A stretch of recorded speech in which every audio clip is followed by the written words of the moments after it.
That's what you do. You buy these clothes that cost money and make a difference in it. But we never do that. Never complains, gets up, gets on, with a smile on his face. You just want you to sit in your chair and go, hip hip hooray, for the Western press and the Western narrative, regurgitating the same old, same old, same old, every single day, without the truth.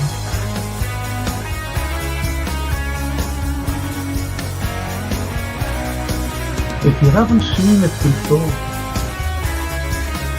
please watch the first two episodes, the second season.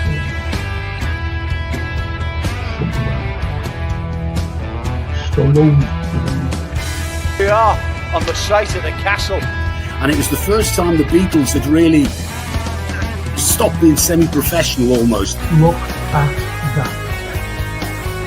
Absolutely fascinating.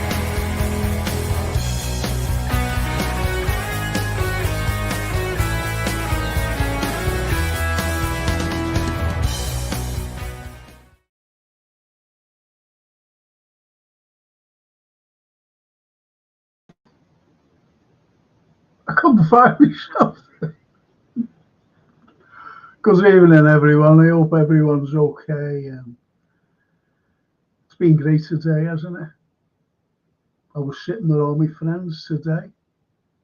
Loads of them. They were all pals around me, saying hello. And by the bin shed, sitting on my own. It was really nice, you know, for these wonderful little creatures. I was like St. Francis of Assisi, you know, with all the little flies and wasps and bees and flying ants and ladybirds and, you know, and all this. And I felt like St. Francis. Spiders as well, and ants, flying ants, all around me. All around me. They're all saying hello. They all send their regards to you. So,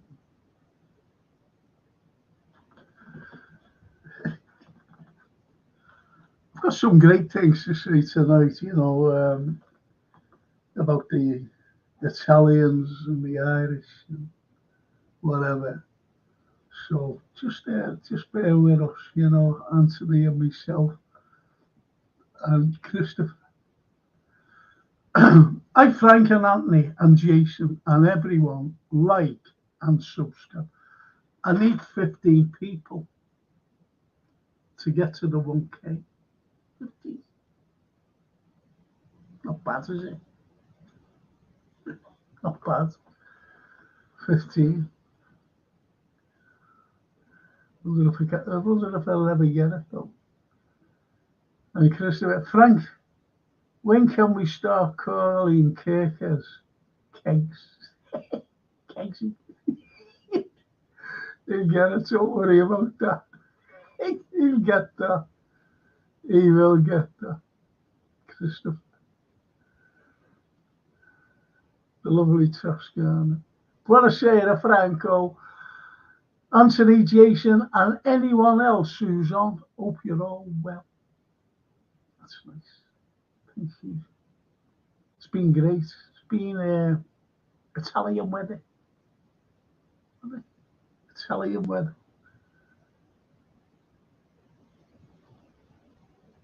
Johan. Good evening, Frank, and legends in the chat. Hope everyone is well. I tell you what, it's been wonderful today. It really has. The only downside, you know, I know this is a history program, but I've got to say this, is Trump calling Netanyahu a war hero. I can't believe that. Netanyahu, a war hero. And I just can't fathom anything he says anymore. And he says, I want this this court case stopped. I wonder if he'll stop the court case, for the fella who tried to kill him. The second one, the other fella's dead, isn't he? I wonder if he'll say, I don't want and prosecute. I wonder if he'll say that. I don't think so, do you? I think it's an absolute disgrace to say anything about Netanyahu being a war hero. Think about it. That's all I'm going to say on that. Excuse me.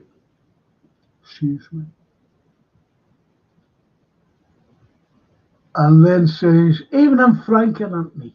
Hope you are both well. Evening chat. Isn't that lovely? Isn't that lovely? Excuse me. As I said, I was down with my friends, all these flying insects and crawly insects today.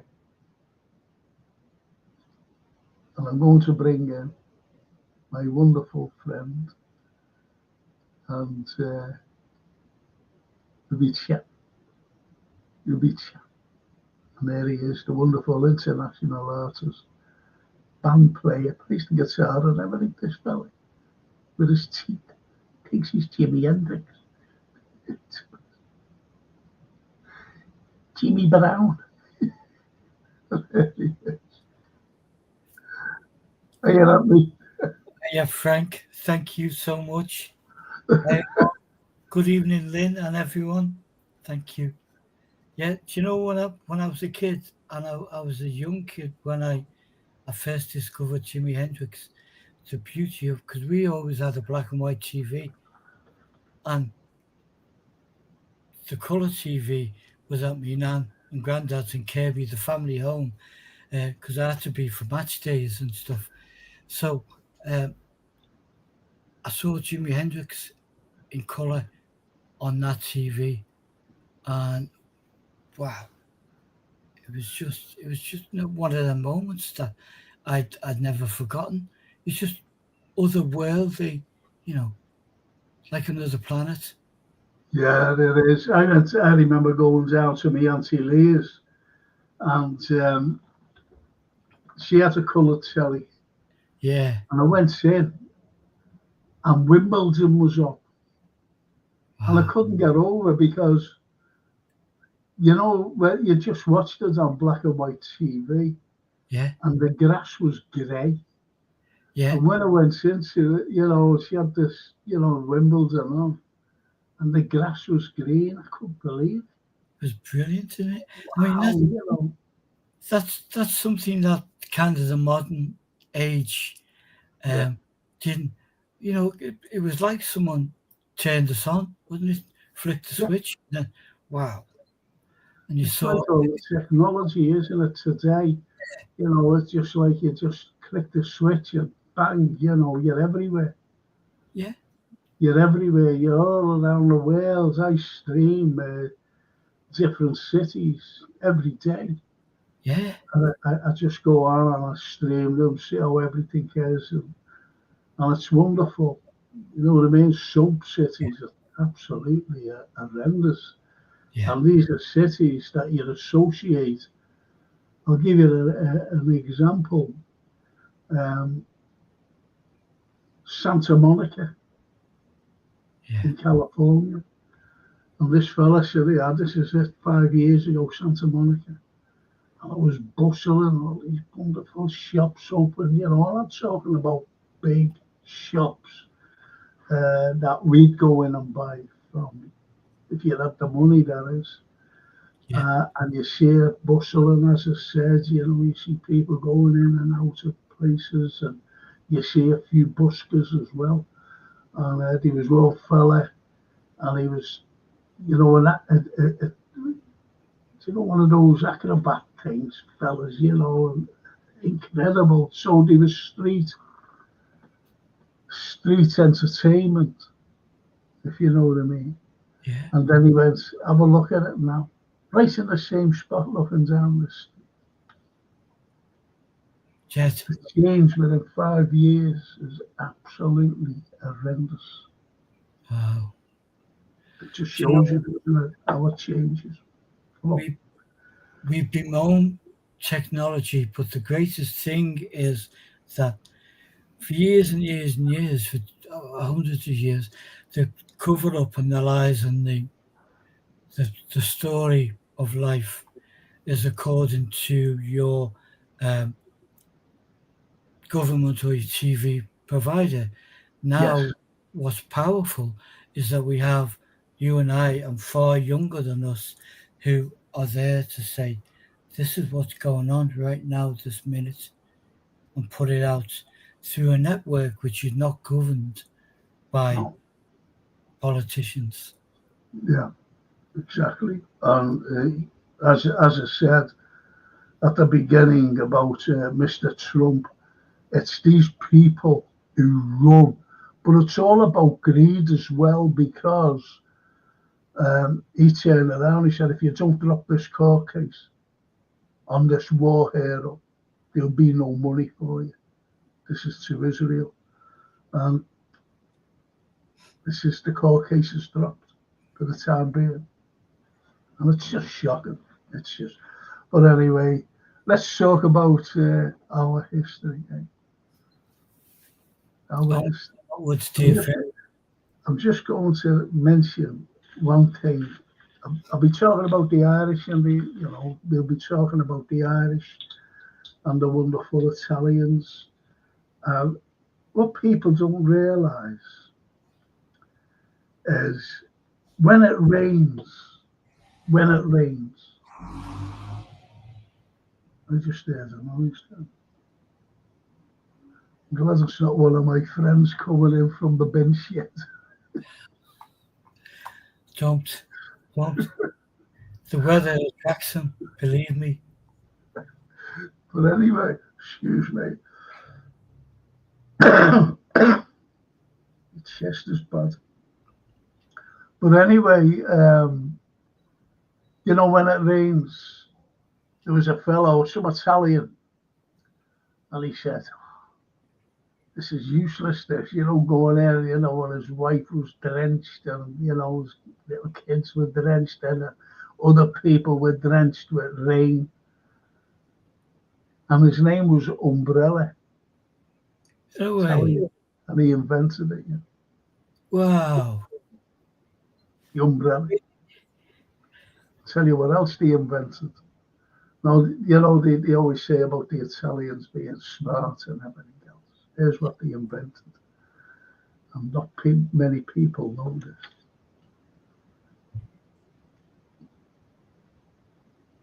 Shades. That immediately look Italian. Yeah. They invented the shades. Wow.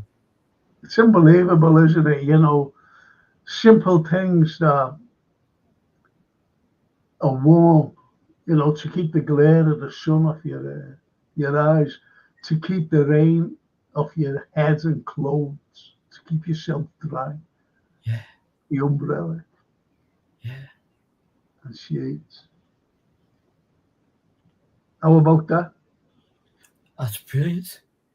Brilliant. Inventors walk amongst us. Excuse me. Yeah, I'm going to read something. I read something the other day about the Irish and what the papers said. Now, I want to read. I actually found it was made up. I found this because I couldn't find it anywhere. Got something for you, haven't we?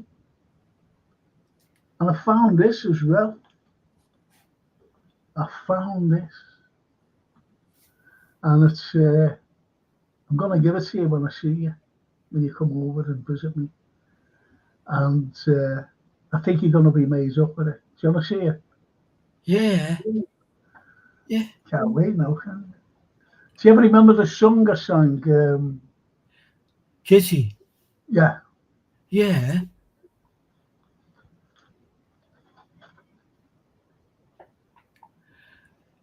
Oh, your lyric sheet. Yeah, and there's Billy's and Frankie Connor's That should be a frame. autograph That should be signed. a frame. That's for you, that. Because, Oh, Billy's a great friend of ours. he's a wonderful guy, and he's an absolute legend in the city. I mean, we talk about legend. Billy does not do celebrity. That No, he thing. doesn't. He Celebrity. doesn't at And all. that's true, to be honest, and a handful of the like. But Billy is just he's been there since day one. He's just and that voice. Wow. But when I was doing that, I was given that sheet.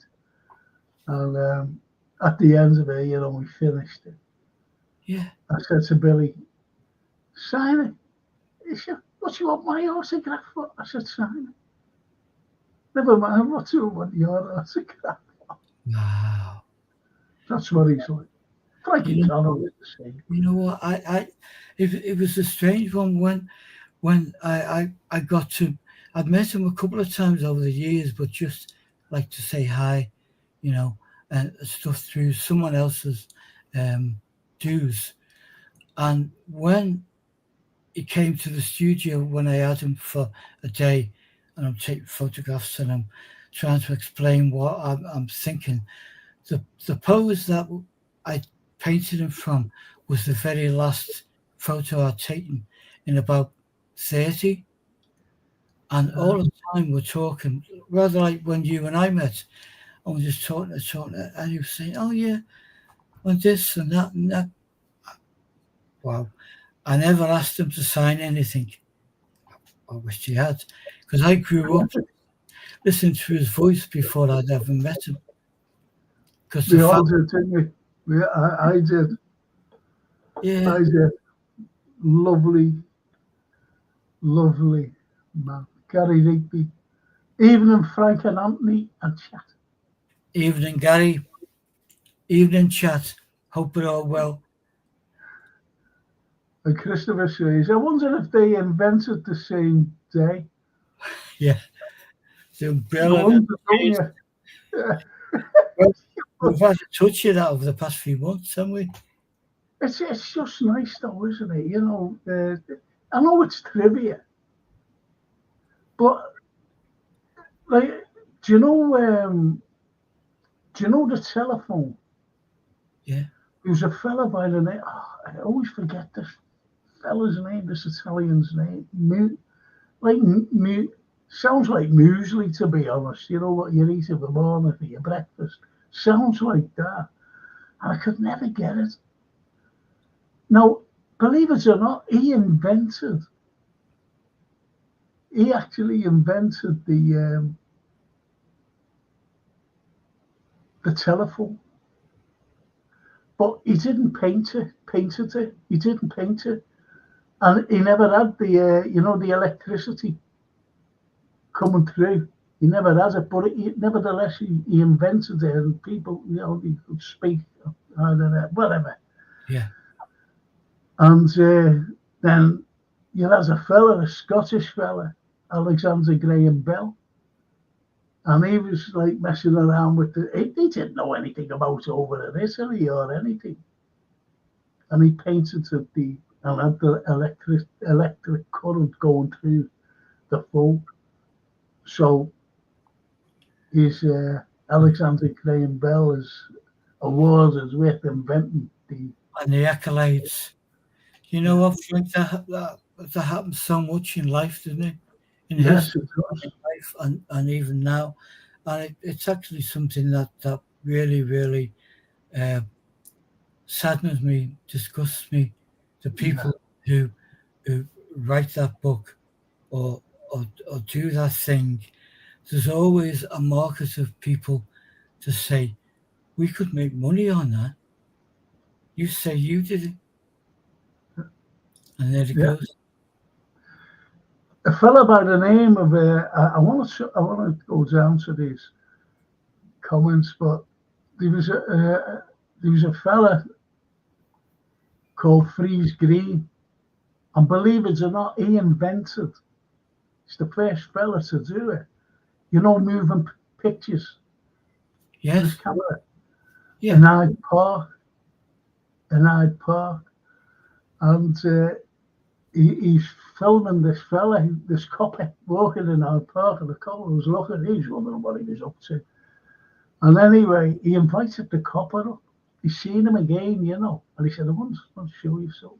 And he had this white sheet up in his hole.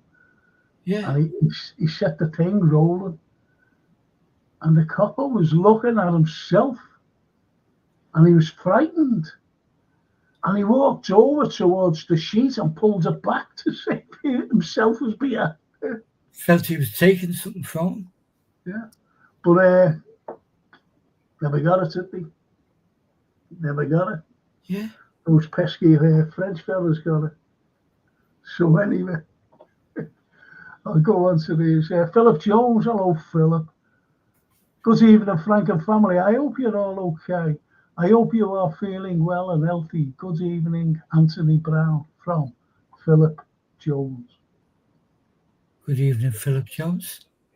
Isn't that lovely?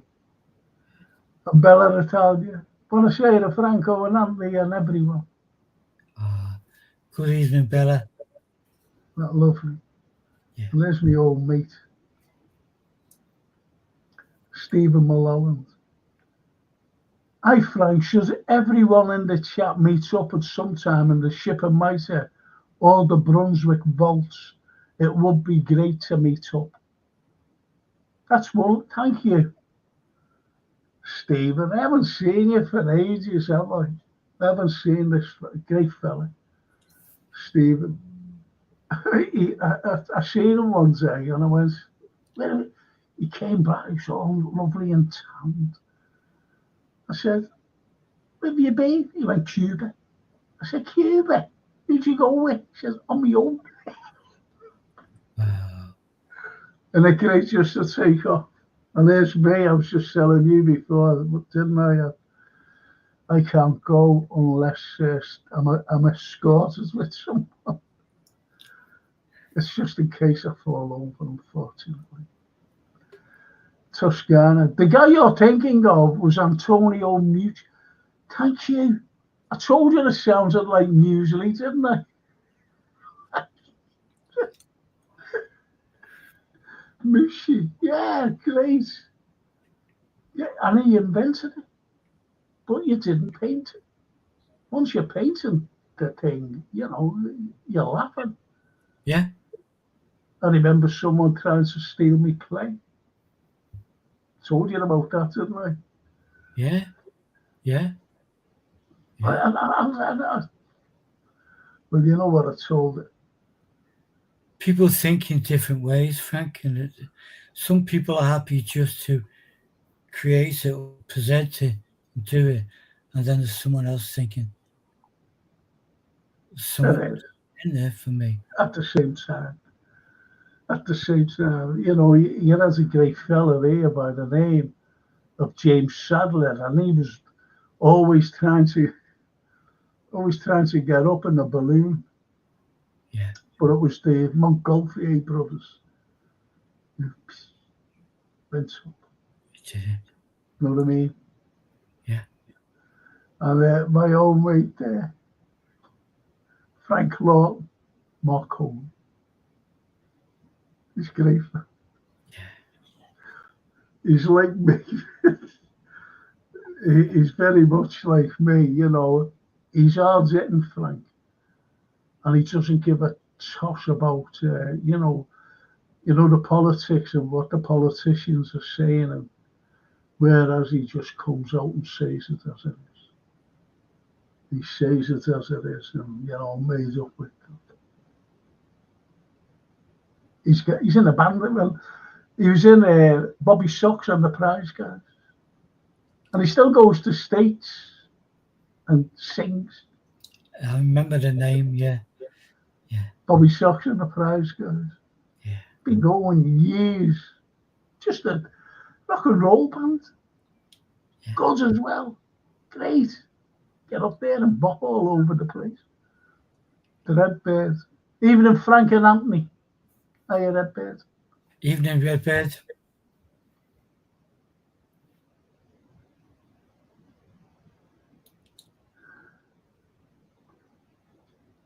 Johan says, Frank, wasn't Edison sort of a fraud, stole patents and way off his employees?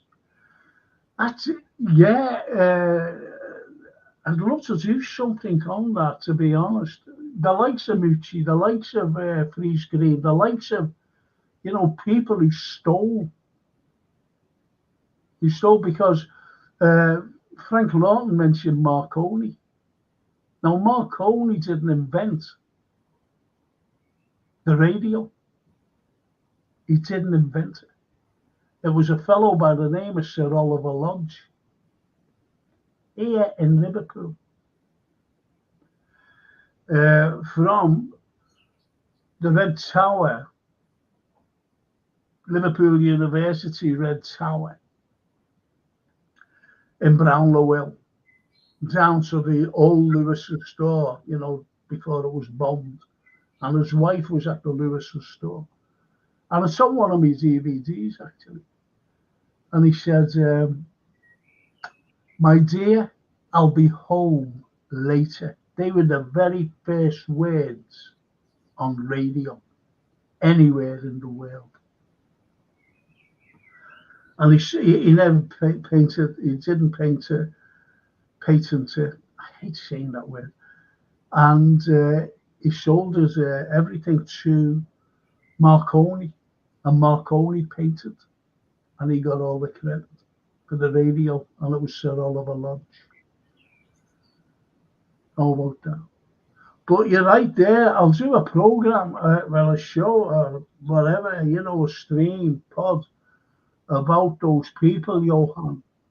And he was, because that's a very good point that you brought up, because one of the greatest inventors of anything in the world, we can say there was great inventions, like Marie Curie, you've got loads who invented things, loads of them, and great inventions, whatever. And Tesla, Nikola Tesla, he invented the greatest of all, and that was electricity. And when he wanted to give the whole world free electricity, the likes of Edison, the likes of J.P. Morgan, and the rest of them went, no. There's money to be made in this. So,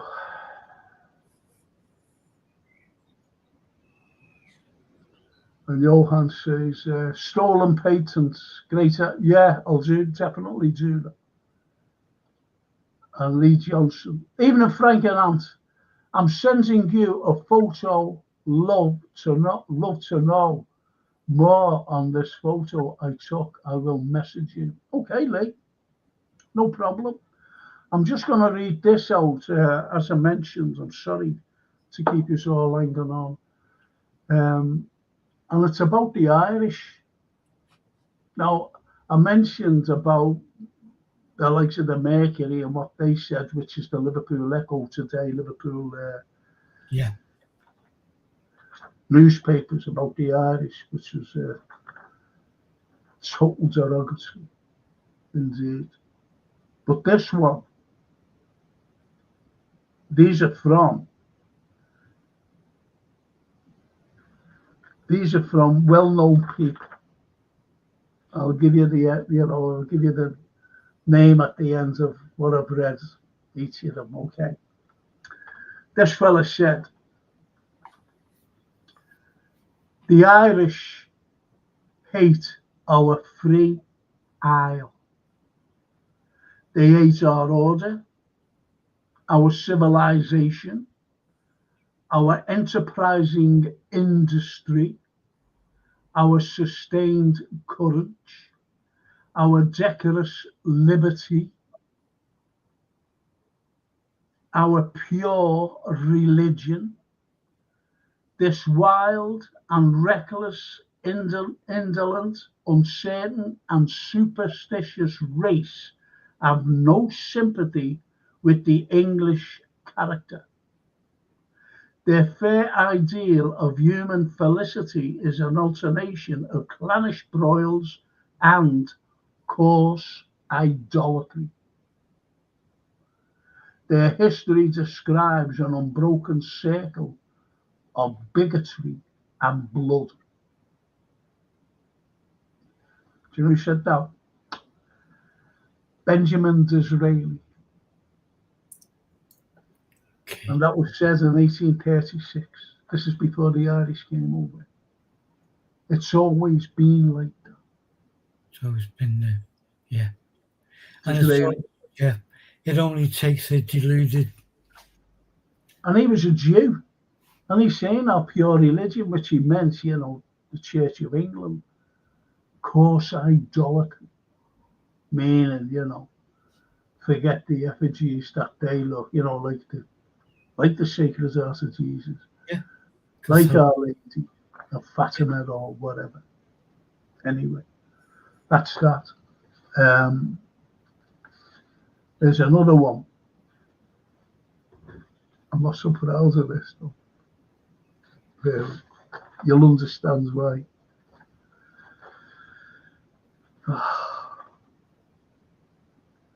Crowds of miserable Irish darken all our towns. The wild Malaysian features, looking false ingenuity, restlessness, unreason, misery, and mockery, salute you on all highways and byways. He needs only salt for condemnment. He lodges to his mind in any pig-hutch or dog-hutch, roosts in outhouses, and wears a suit of tatters that getting on and off of which is said to be a difficult operation, transacted only in festivals and the high tides of the calendar. There abides he in his squalor and unreason, in his falsity and drunken violence, as the ready-made nucleus of degradation and disorder. So you see how they were looking at the Irish. Yes.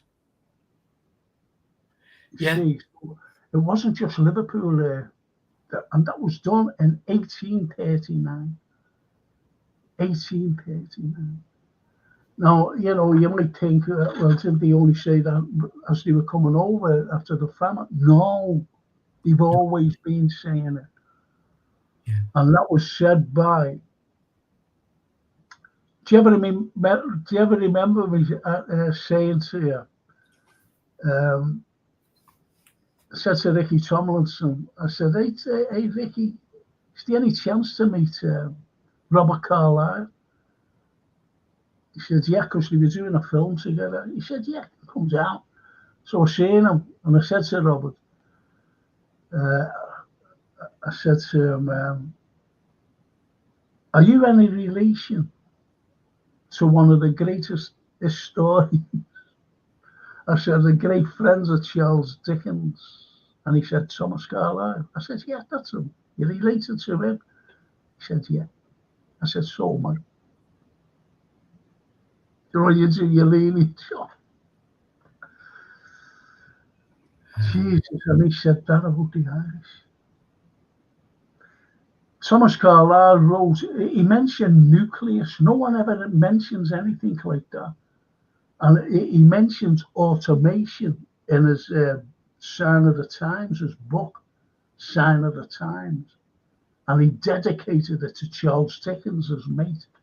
And Charles Dickens wrote Hard Times and dedicated to to him. Thomas Carlyle. Yeah. So he said that. It's horrible, isn't it? It is horrible. It's a racism, isn't it? Well, It's Enoch Powell well, esque. people will say that. Well, they do say, you know, when you're looking at that bloody social media, Enoch Powell was right,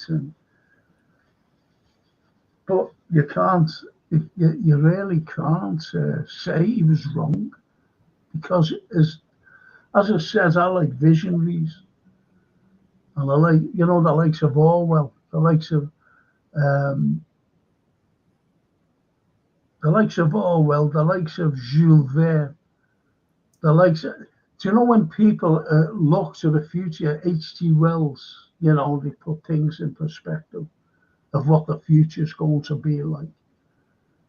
And he did it in, I think it was 67, 68, when he said in the future there'll be rivers of blood. And this is what's going on today, unfortunately. Well, I'm not saying today, but it went on with the riots. Remember the riots of 80, 81? Yeah. That's what he meant. And go back, what, 20, 30 years before then. But anyway, carry on with this. Only got two more. Wait till you see who said this. The worst quarters of all the largest towns are inhabited.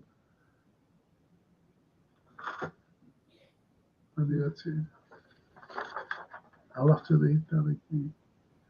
The worst quarters of all the largest towns are inhabited by Irishmen. Whenever a district is distinguished for a special filth and a special ruinousness, the explorer may safely count upon meeting chiefly those Celtic faces, which one recognizes as at the first glance as different from the Saxon physiognomy of the native, and the singing aspirant, brogue, which the true Irishman never loses. The sudden facile character of the Irish is crudity, which places him a little above the savage, is contempt for all humane enjoyments, in which his very crudeness makes him incapable of sharing. His filth and poverty all favour drunkenness. With such a competitor, the English working man has to struggle. With a competitor upon the lowest plane possible in a civilized country who, for this very reason, requires less wages than others.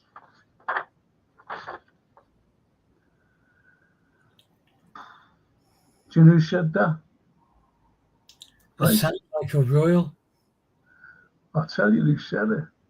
And people study this fella today, and they'll study him at the next,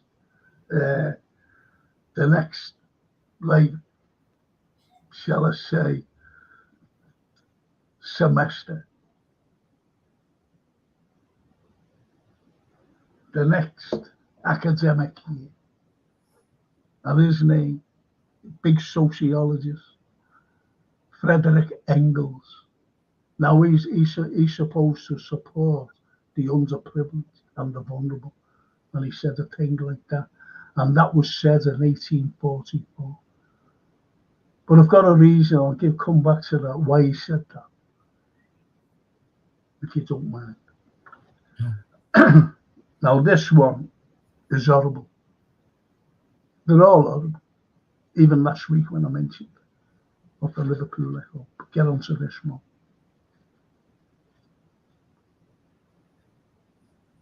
Really sickening. A gulf certainly does appear to yawn between the gorilla and the Negro. The wilds of Africa do not exhibit an example of any intermediate animal, but a creature manifestly between the gorilla and the negro is to be met with in some parts of London and Liverpool. It, listen to me dictionary, listen to me dictionary.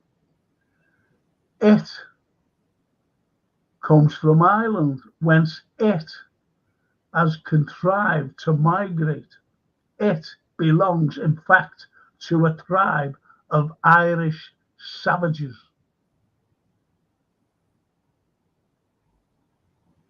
The lowest species of the Irish Yahoo.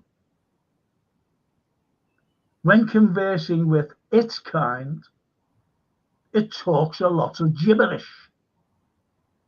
It is, moreover, a climbing animal and may sometimes be seen ascending a ladder laden with a hod of bricks. The somewhat superior ability of the Irish Yahoo to utter articulate sounds may suffice to provide it as a development and not, as some imagine, a degeneration of the gorilla.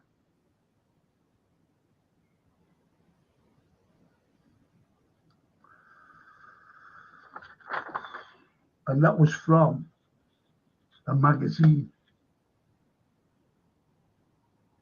Punch. That was in 1862.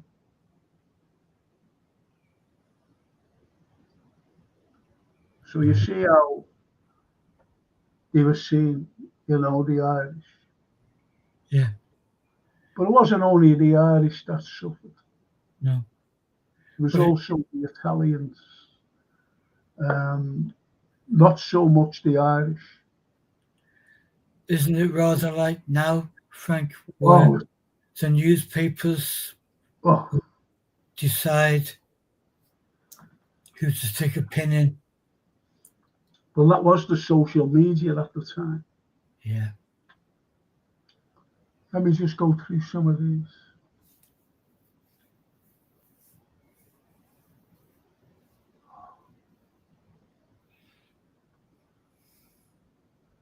Daryl said, hi Daryl. Sorry, I've not been there. Austin was.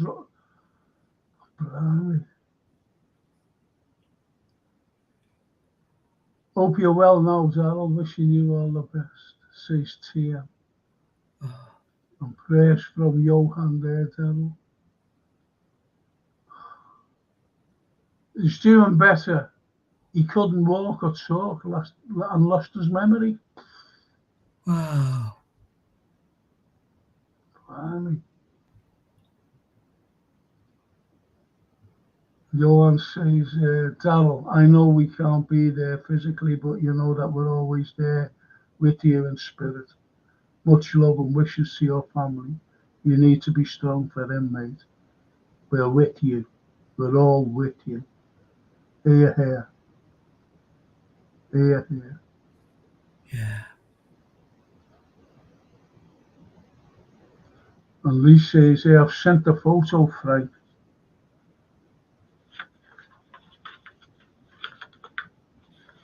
I'll have a look at it. I must have left my phone in I must have done. Oh, where is it? See?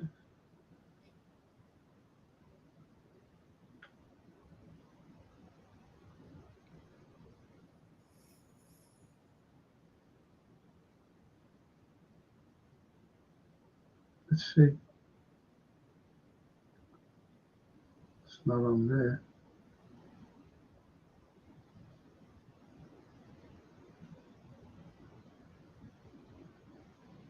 It's not on there. I don't know where it's. It could be on here.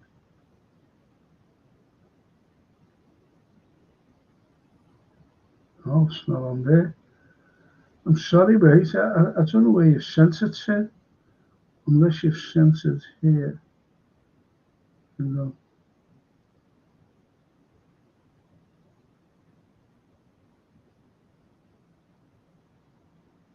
No.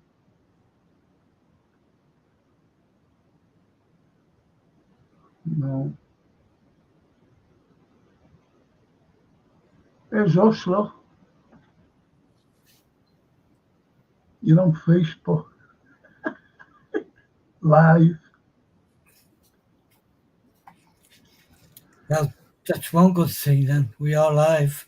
There we are. Right, so I'm going to tell you something now. There was some fella, and his name was Cricchetti. Some of the Cricchetti family came here to Liverpool to cross over to the States. And the Cricchettis that were here, you know, were made very welcome and whatever. They were just made very welcome. And when they were leaving Liverpool, they said, you know, one day I hope to return. Right? So anyway, now this other fella got wind of this. I mean, later day, you know, many years later. And he was watching a film. You know what? I can't get comfortable, you know. He was watching a film. And, you know, like these people, you know, these celebrities, whatever, you know, get to see a film if they want to see a film long before the public goes on public, you know, general release. So he was there and he went and he seen a scene and he went, whoa. Now in films, you know, at the end of the films, you can buy the props or, you know, even some real things, real artifacts. You know, so you can buy them if you want. And he's seen this particular artifact. And he went. And he got in touch with someone and he said, have you got that? And he said, yeah, it's still there. He said, can I buy it? Yeah. He bought it. But it was real. It was real. And he went to see it. Now, this particular person worked for him. And she had a very strong Liverpool connection. Very strong. I don't know whether she herself was, you know, she was a Scouser, but he was still going in. She had family still in Liverpool. And, you know, just before they end. Yeah.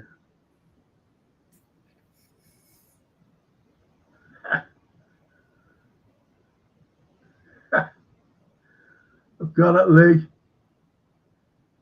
I'll show them next. And he went like that. He said, and he said, this is for you. And she went, oh, no. He said, yeah, this is for you. And it was a memento. And that memento was, remember the High Noon, the film High Noon? Yeah, yeah. It's in the jail. And you see a clock. And the clock has Liverpool on it. Wow. And it was made by a fella named Litherland, because they did clocks. There was a few clockmakers here in Liverpool. I don't know whether anyone's aware of this. God, blimey, I forgot his name. But we put the tick in the clock here in Liverpool. We also put the chimes in a clock. to give you the time. Yeah. Like 3 bells, ding, ding, ding, 3 o'clock. Yeah. How about that? Wow. And I knew there was certain bespoke clock and watchmakers based No, one by Queen Square. yeah. But we had, I forgot his name. There's one Netherlands. I'll try and catch the name later on. Anyway, do you know who the fella was? He was looking at this and bought it. Mr. Cricchetti, Dean Martin. Wow. Dean Martin it was. Wow. How about that? I love Dino. Oh, Wow. everyone's in. What a voice. Yeah. I used to take off Dean Martin, in my shows and that. People don't realise that I made albums and things. Yeah.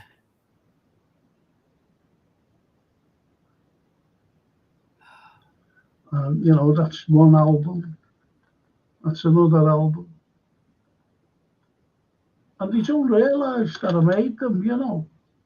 But I always took off Dean Martin, but he got all the royalties and things. It wasn't him, it was me. Yeah. It was me. Some, If somebody loves somebody sometime. That was me singing, not Dino. of course. You know that too. As if.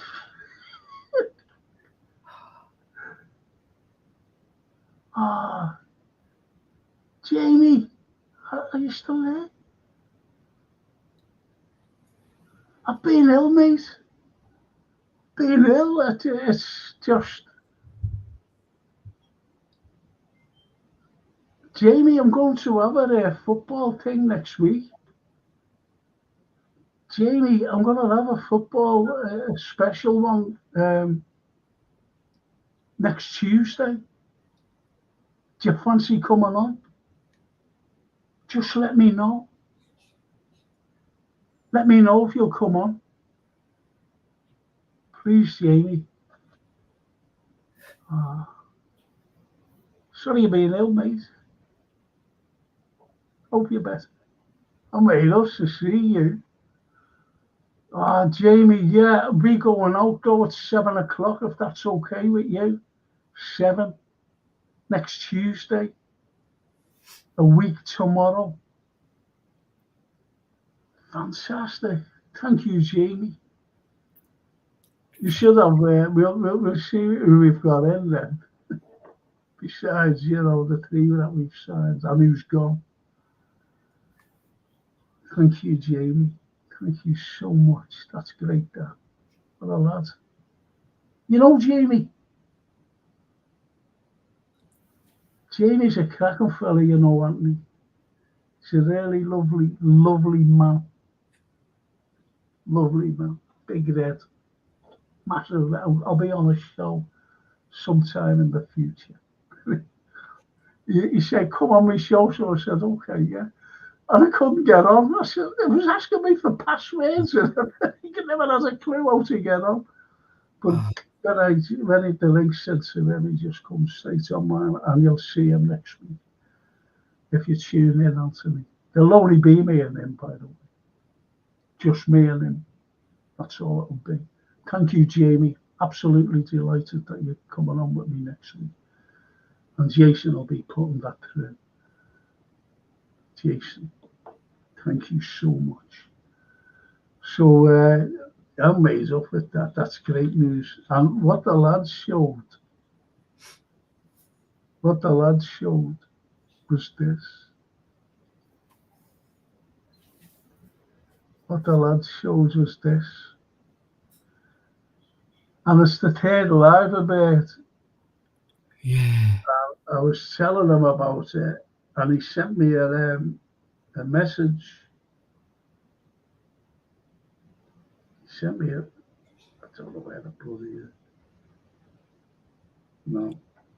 That's at the back of St. Nick's Gardens. Yeah. I don't know where the fucking messages go, to be honest. But anyway, he said, I was wowing the people. He said he went to something down at St. Nick's. He went down to St. Nick's, but I don't know what it was.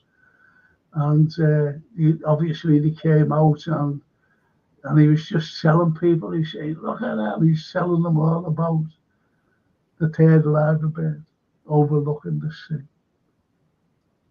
Isn't that lovely? It is beautiful. I think that's wonderful. I really do. I really, really do. B. Johnson. That's the lad. I've sent you the photos, Frank. Thank you, Frank. Don't thank me. There's lots of things, honestly. And there it is. Jason's put it up. Jason's put it up. Isn't that lovely? Beautiful. See, it gives you everything. You know, we've got 4 liver beds. Yeah. 4 freestanding ones. And one looks over the, for the sailors. That's that one there. And the other one overlooks the city, which is absolutely wonderful. So they're looking after the people. Love it. Really love it. I'm going to take a quick break, Anthony. Yeah, Frank. I'm going to take a quick break. And we'll be back with the Italians and the Irish. We're going to mix it up a little, because there are some people should realise who came through and what characters. Yeah.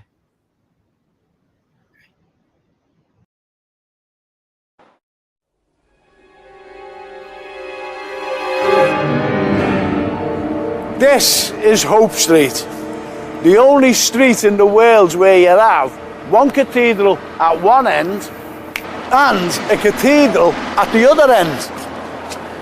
And on this street in 1826, there was something very sinister that was discovered. John Henderson was a Scottish merchant, but was he? Because when he came to Liverpool, he said that he was a fish oil exporter. And he hired a cellar based right here in Hope Street. Mr. Henderson was not involved in the fish business.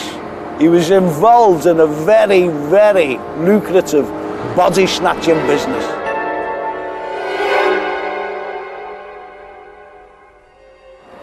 The bodies Henderson acquired through his grave robbing were actually pickled in his cellar of where he lived, ready to be transported up to the anatomical institutions in Edinburgh. However, he was discovered, but unfortunately, he never ever got caught, because when he seen the police outside his home, he took to his heels. The bodies that were discovered had to be reburied, but no one knew their identity, so they were buried in a pauper's grave.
Remember when I mentioned the orchard, which was at the back of the town hall, where all the business of Liverpool was conducted? Obviously it's there no longer. However, on the 21st of August 1775, the sailors unrigged all the ships in Liverpool because they went on strike.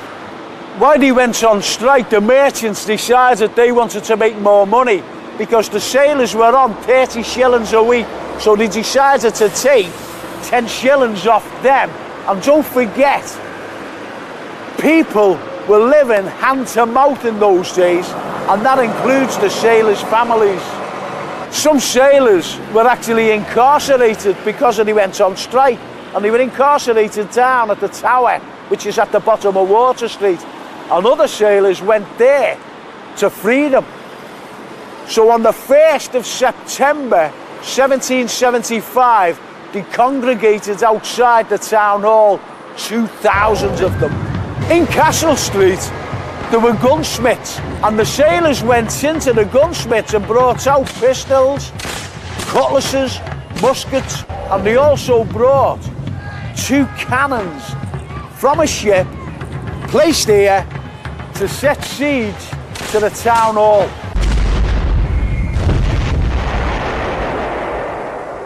Behind these gates were 300 special constables along with the Mayor Wright.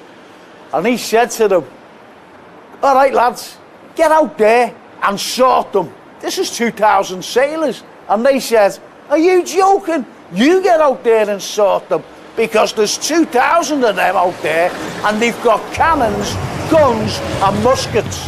Really, there was no contest because there was 2,000 mad sailors waiting to confront the special constables. And they wouldn't go out.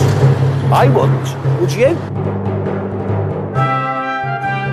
The conflict was finally resolved, and the ringleader, General Gage, he wasn't executed or anything like that.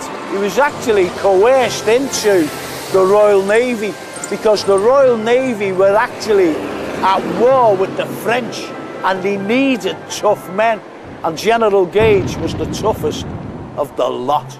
Don't forget, on the 1st of September during the siege, there was musket fire, there was cannon fire, there was every kind of fire. But where's the damage? Can you see any? I can't. Why you can't see the damage today is because they brought in the famous architect John Foster Sr.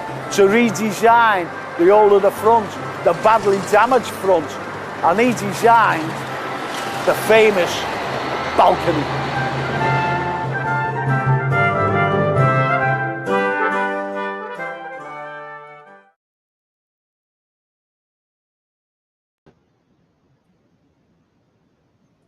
Fantastic.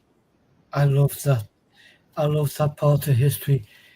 I love that perseverance, that kind of... You know, like, I had to do that all in one. You know, I don't have scripts or anything. I've just got to know what I'm actually talking about. And, you know, people think that there's a script there. I'm reading. I'm not. I've got to do it in one. Or try to do it in one, if you know what I mean. But, you know, it's fun to do, and nice days. It gives the city, you know, especially when it's sunny, gives you the good outlook. Any city, anywhere, any town, whatever. Yeah. And if it's sunny, you always have a good outlook, a good backdrop, if you know what I mean. The sun's shining. That's what it's all about. Yeah. Especially when you're filming things, you know. But that's true about those mad Irishmen. I'm sorry, those mad sailors. Yeah. Yeah, great. And great. he brought special constables down from Manchester. Yeah. He said, yeah. And Mayor Wright said, listen, lads, I want you to go out and tell them, but you can imagine what he said. You get out there. So, and they never, but anyway, it was all over. They got the money, you know, because, as I said, they were taking 10 shillings away from them. And that was a lot of money. Yeah. And don't forget, these fellas were away for months. even years. So when they came home, you know, they had the money and whatever. All's well, as they say. Even in Frank and Anthony and chat, hope you are all well. Yes, Barry. Even in Better Barry. for seeing you. Better for seeing you. So you've got the Italians, you've got the Irish, and they live side by side, and that's when lots intermarried. They all intermarried. You had some very famous people coming through, as I mentioned about the Crocettis, but you also had some of the greatest people coming through, like the Kennedys, for example. Yeah. They stayed in Liverpool and went on to America, and one of them became president, and unfortunately was assassinated. And he had a brother, didn't he? And he was assassinated when he was running for POTUS, President of the United States. And he was assassinated. So you had two brothers. Then you had the, what was it? Chappaquiddick incident with that Mary Jo Kopechne and the other Kennedy, Teddy. And that destroyed him. That destroyed him. His political aims. So they say that it was a curse. It wasn't a curse. It was all set up for them. All set up for the Kennedys. Everything was set up. And then you had, I've mentioned this before, but I've got to mention. You had this lad from Sicily, little Sicilian. He came over with his family, only a kid. Couldn't speak a word of English. I don't think the parents could speak any English. And they had to wait 6 months. They had to wait 6 months for a ship, to get the cheapest fare, the cheapest passage.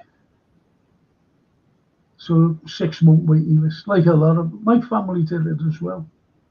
My family, they had a 6 month waiting list. Half of them stayed here, and half of them went over to the States.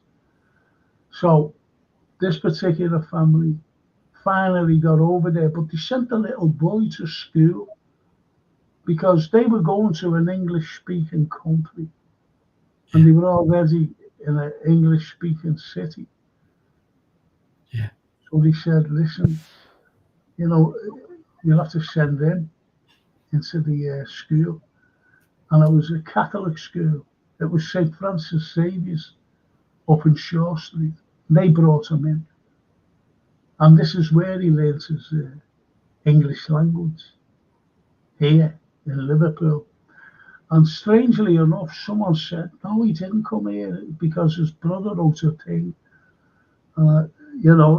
I seen everything. I seen all the documentation about his name and whatever. And then there was a footnote right at the bottom a few years later saying about this particular lad. He went to school in St. Francis. And this is at Open University now, by the way. So when he got over there, he became an actor. And he was a tough little lad. I think you had to be when you went to a new country because it was very derogatory how the Italians were met, being called a wop. It became a derogatory term towards an ethnic race. You're nothing but a wop. You're only a wop. You see what I mean? And only a wop meant like, you're an immigrant. And you had no papers. We don't know who you are. This is the way it was. Yeah. And sleazeballs, greaseballs, and everything they were getting called. And you had to fend for yourself. You really did. But anyway, he became an actor. And he won an Oscar in 1957, 58. And his name, the remember when I said about Anglo-Saxon names? Yeah. And they always Anglo-sized your name. I mentioned Giovanni Cabato last week, and they Anglo-sized his name to John Cabot. And this lad, his name was Ernesto Bornini, but they just dropped the O and they just pronounced it, not Bornini, but Borgnine. So Ernest Borgnine, he won an Oscar. Yeah. Great actor. Brilliant actor. Very good actor. Yeah. And as I said, he won an Oscar, but he went to the Liverpool. I've got to mention this fella, besides mentioning him. I've got to mention another fella. His parents were entertainers. They used to go around the country. He was a Londoner, this lad. And when he came up to Liverpool, he was a little Jewish lad. And he went to St. Francis as well. So they brought him in, little Jewish lad. And he went on to America with his family, to see what they could do over there. They were entertainers. And they joined, here, they were in these, wonderful theatres and doing whatever they did in the theatres. And they joined the vaudeville over there. And as he grew up, he became an entertainer himself. But he became one of the greatest comedians ever in silent films. And that was the wonderful Charlie Chaplin. And another lad went to St. Francis Xavier's, and he was a little Russian. I'm sorry about, not Irish or Italian, but I have to say this.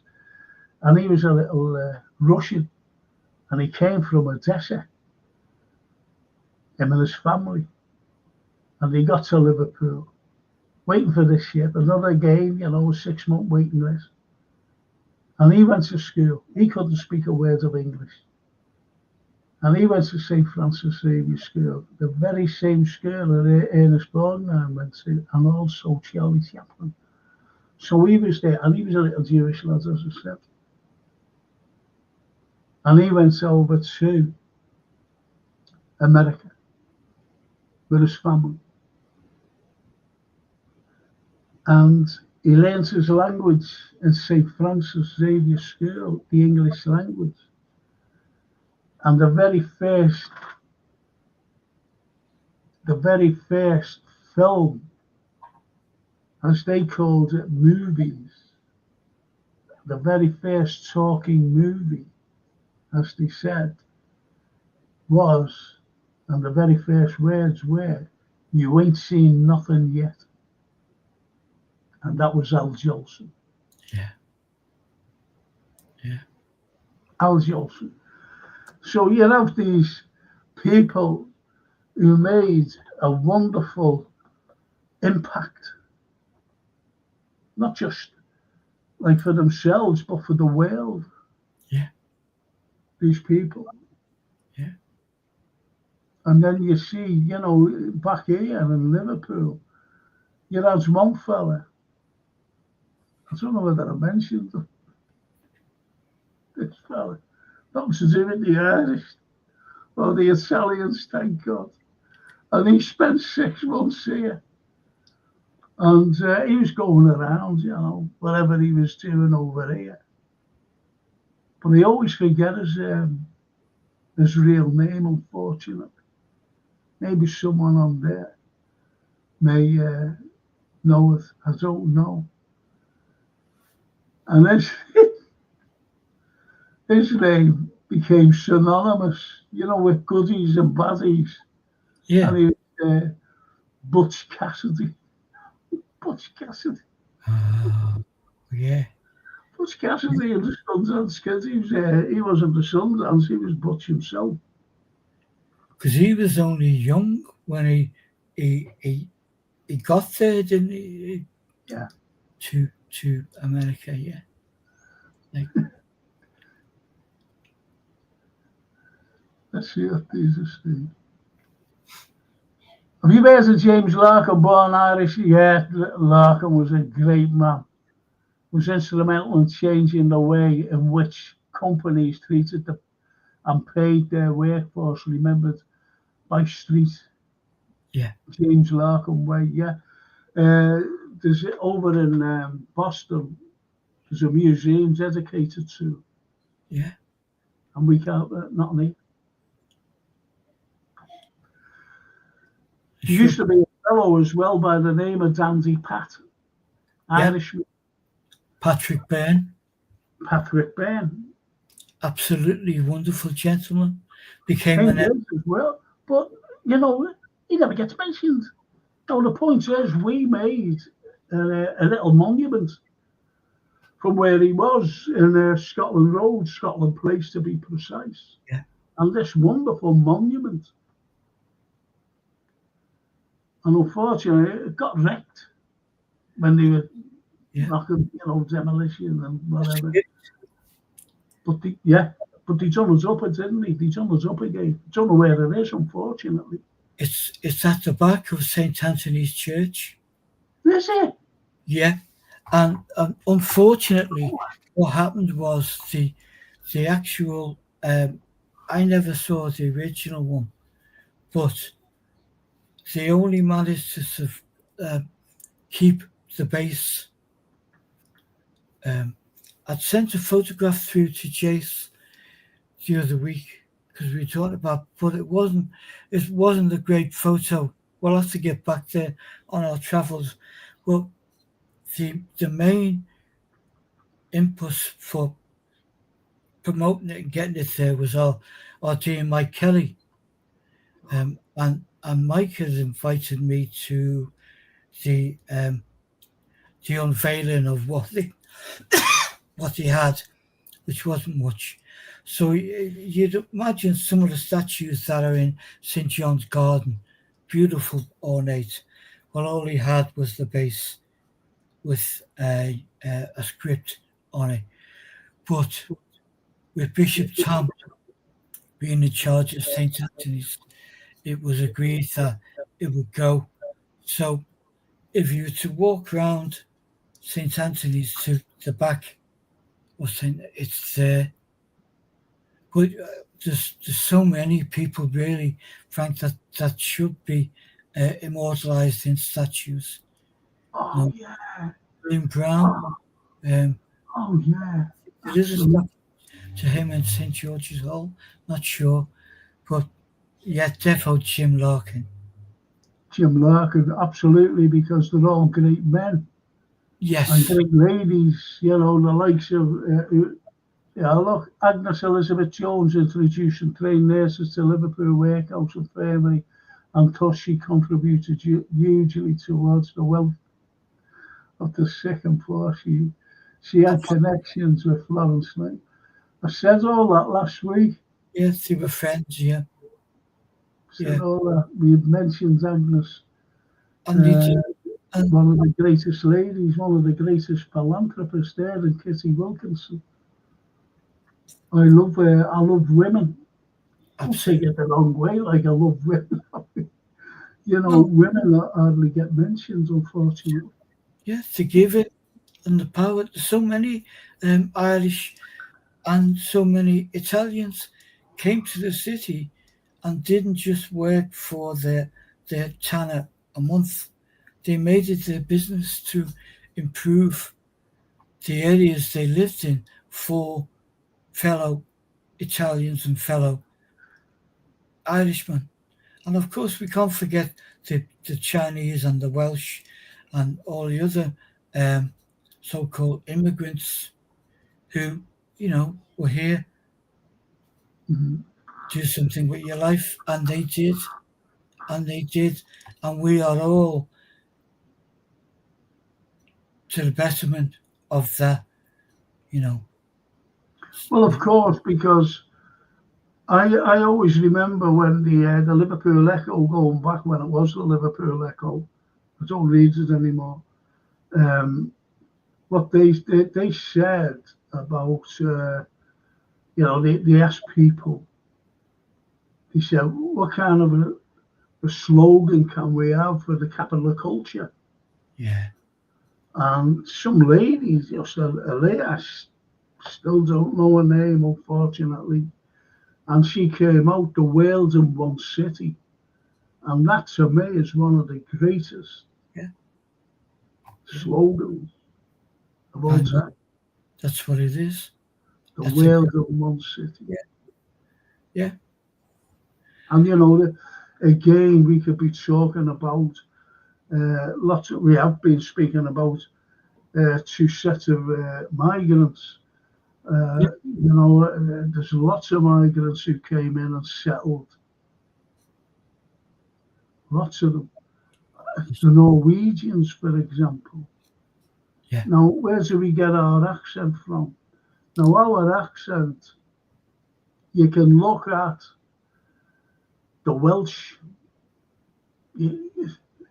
Before the 20th century, put it this way, say around the 1880s, we spoke like that, We spoke with a southwest Lancashire accent, something similar to their St. Helens and Wigan, Widnes, George Formby's. George Formby's, yeah. And it wasn't until coming into the latter part of the 19th century, coming into the 20th century, our accents started to change. And it's all because of migrants. Yes. Now, where did we speak with a nasally accent, a nasally. I always remember Lennon saying about a nasal accent. And do you know where that came from? The nasal accent. It came from, believe it or not, Norway. Because the Norwegians speak like nasally. Oh, Norway, yeah. No, right. And the food, obviously. Yeah.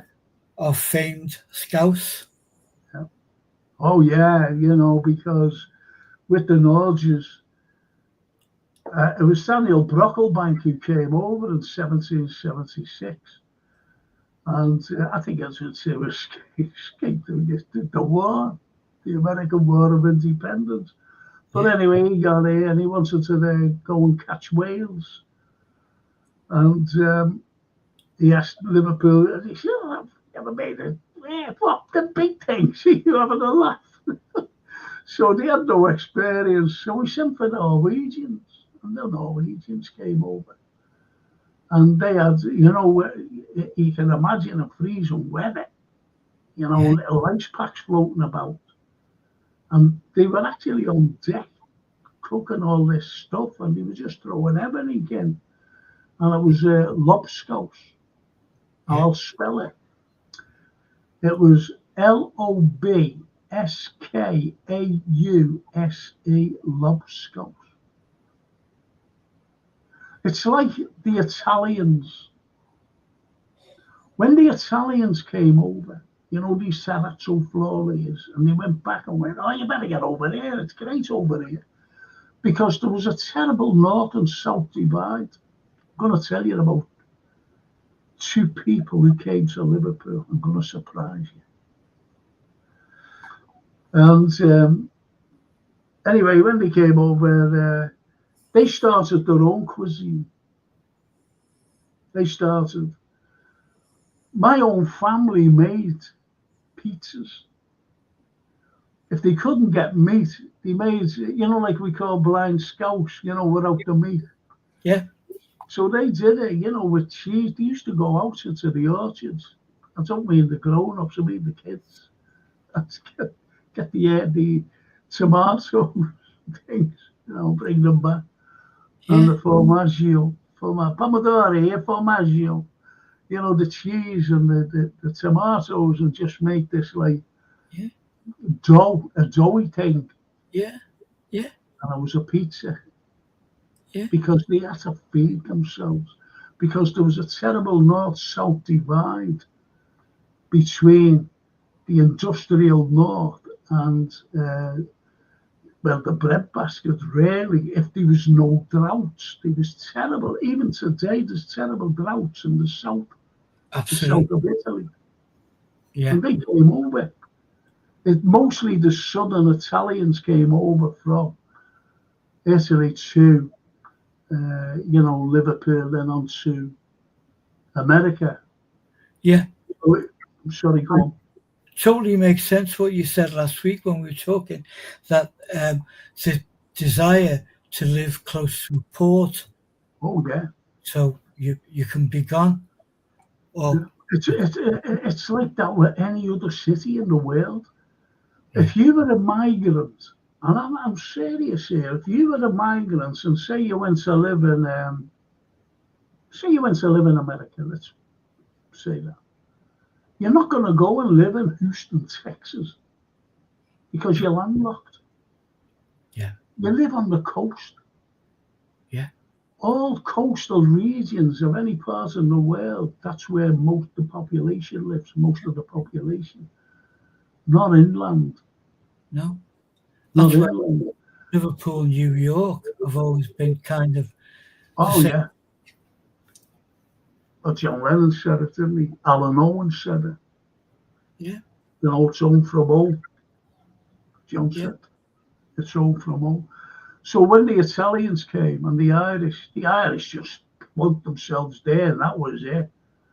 Because they didn't want to be landlocked anymore in England, in the islands. So they had to, when they were on the move, it was shocking. Same as the Italians. The Italians, they had this massive walk if they couldn't afford a ship. So they walked.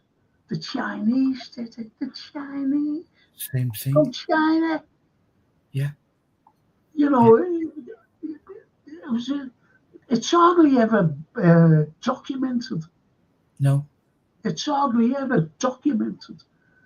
And my grandmother told me that people walk.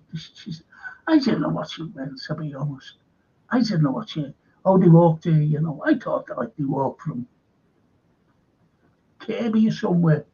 You know what I mean? I never had a clue. And yet, it was the Great War from Italy. But not just there, not just the Italians, but also the Chinese. The Chinese. Absolutely. Yeah. So it's just to get away from oppression. Yeah. Because the Italians, as I said, it was terrible. I tell you who came over. Went to London. Right. One fella, he went all around the world. One Italian. He went everywhere. He was a revolutionist. He started a revolution in Uruguay. He went to Brazil. He was there fighting with the revolutionaries, to get rid of all the monarchs. Yeah. And he was Italian, and he was sentenced to death in Italy. So he had to get away. And he went to South America. He went everywhere, this fella.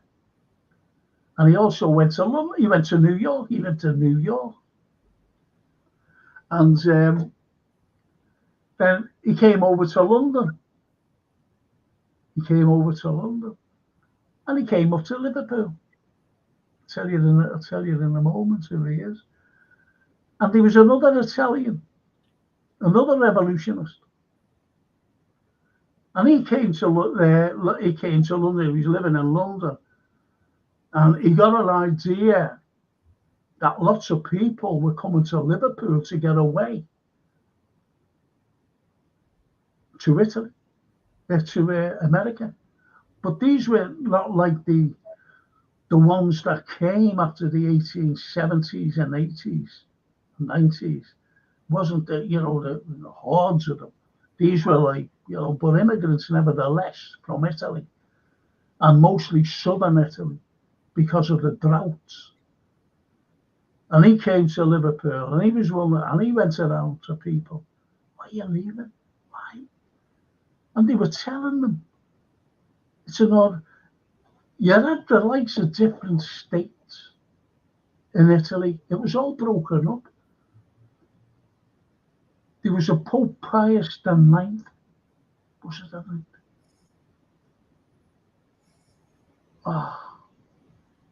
Was it the ninth? But anyway, he had to leave his papacy. He said, I'll have to leave it. Now, one of the revolutionaries who went all around the place, he went all around the world, this fella. He was actually born in Nizzi. And do you know where Nizzi is? You know, this is great, this. Oh, it's great. I won't tell you where it is here, but our Toscana and Bella Italia will know. So he was born in Nizzi. Now this fella's a revolutionist. And when he went over to the likes of Uruguay, and he got to Montevideo, he decided to, and he went to Brazil, as I said. He wanted to be, how can I put this? He wanted to be like, do you know the way you can be inconspicuous? This fella wanted to be conspicuous. He wanted to stand out, this fella. So he decided to wear a shirt, but it was like in those days, you're talking like the 1800s, mid-1800s. And he wore a red blouse, you know, a red shirt to stand out. In modern day, you had some activists at the time, and you're talking the 60s, 70s, and they were the Brigate Rosso, the Red Brigade of Italy. Oh, okay. And they were there. Today they call them terrorists, but they were the most strong activists. And they, you know, they wore the red shirt. That's why they were named Brigate Rosso, the Red Brigade, simply because of this particular fella who came to Liverpool. And this other fella, he came to Liverpool, but this fella was more of a, how can I put it? He was more of a diplomat, if I might say. More of a diplomat than anything, than this other fella. And the fella, and as I said, the two of them were activists and revolutionists. The first fella, he went to America and everywhere, in South America, started revolutions and was in revolutions. In fact,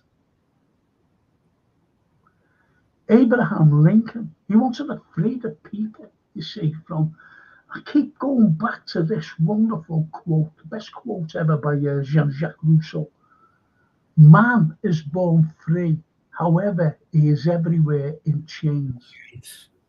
We're forever in chains. We're tied to the state. Constantly. Constantly. We're tied to the state. So, this particular fella, you know, he just wanted to free people. And Abraham Lincoln, he knew all about him, Abraham Lincoln. And he said, listen, will you come over to America and fight alongside the Union against the Confederates? And he refused. Now, he refused simply because he said, you've enslaved people And you still don't know whether you're going to freedom or what, even if you win the war. So no, I won't go. I want to free people from the shackles. Hence, man is born free, however, he is everywhere in chains. You see? Yeah. And his name was Giuseppe Garibaldi. Giuseppe Garibaldi. Now, going back to where he's born, in Nizzi. This is the Italian, how you say it. And do you know where it is? Nice. He was born in Nice.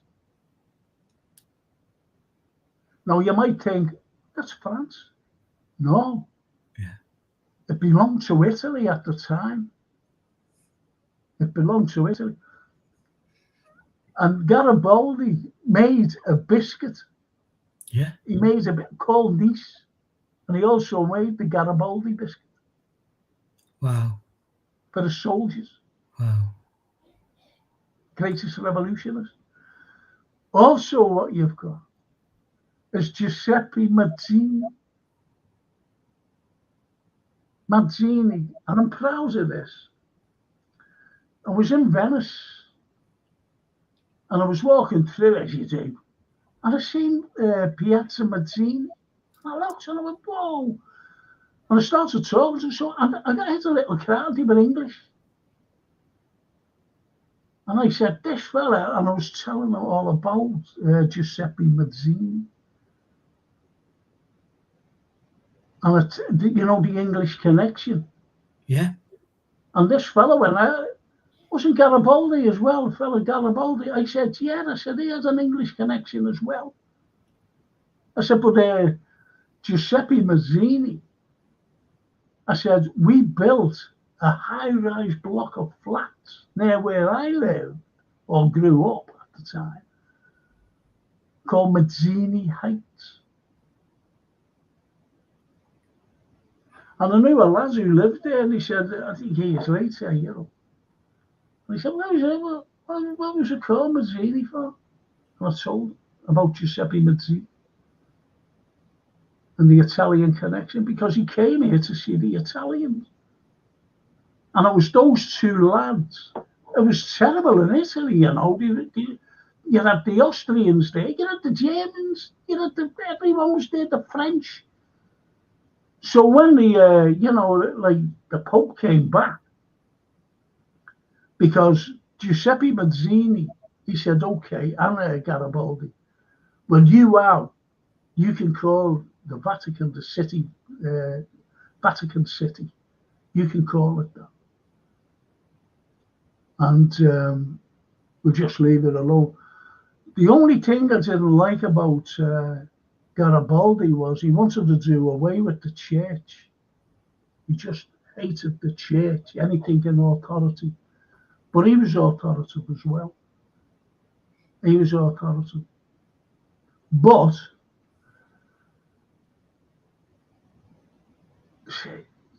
it's strange. There was a documented thing. He was a thief, and he was robbing a pig. And to rob a pig or whatever it was back at the day, they cut your ear off. They cut your ear off.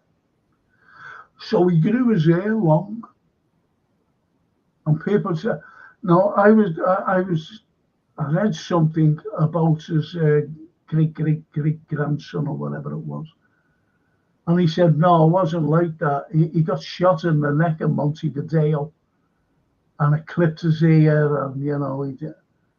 But I don't believe that. I believe that he had his ear cut off because of robbing a maiale, a pig. Maiale.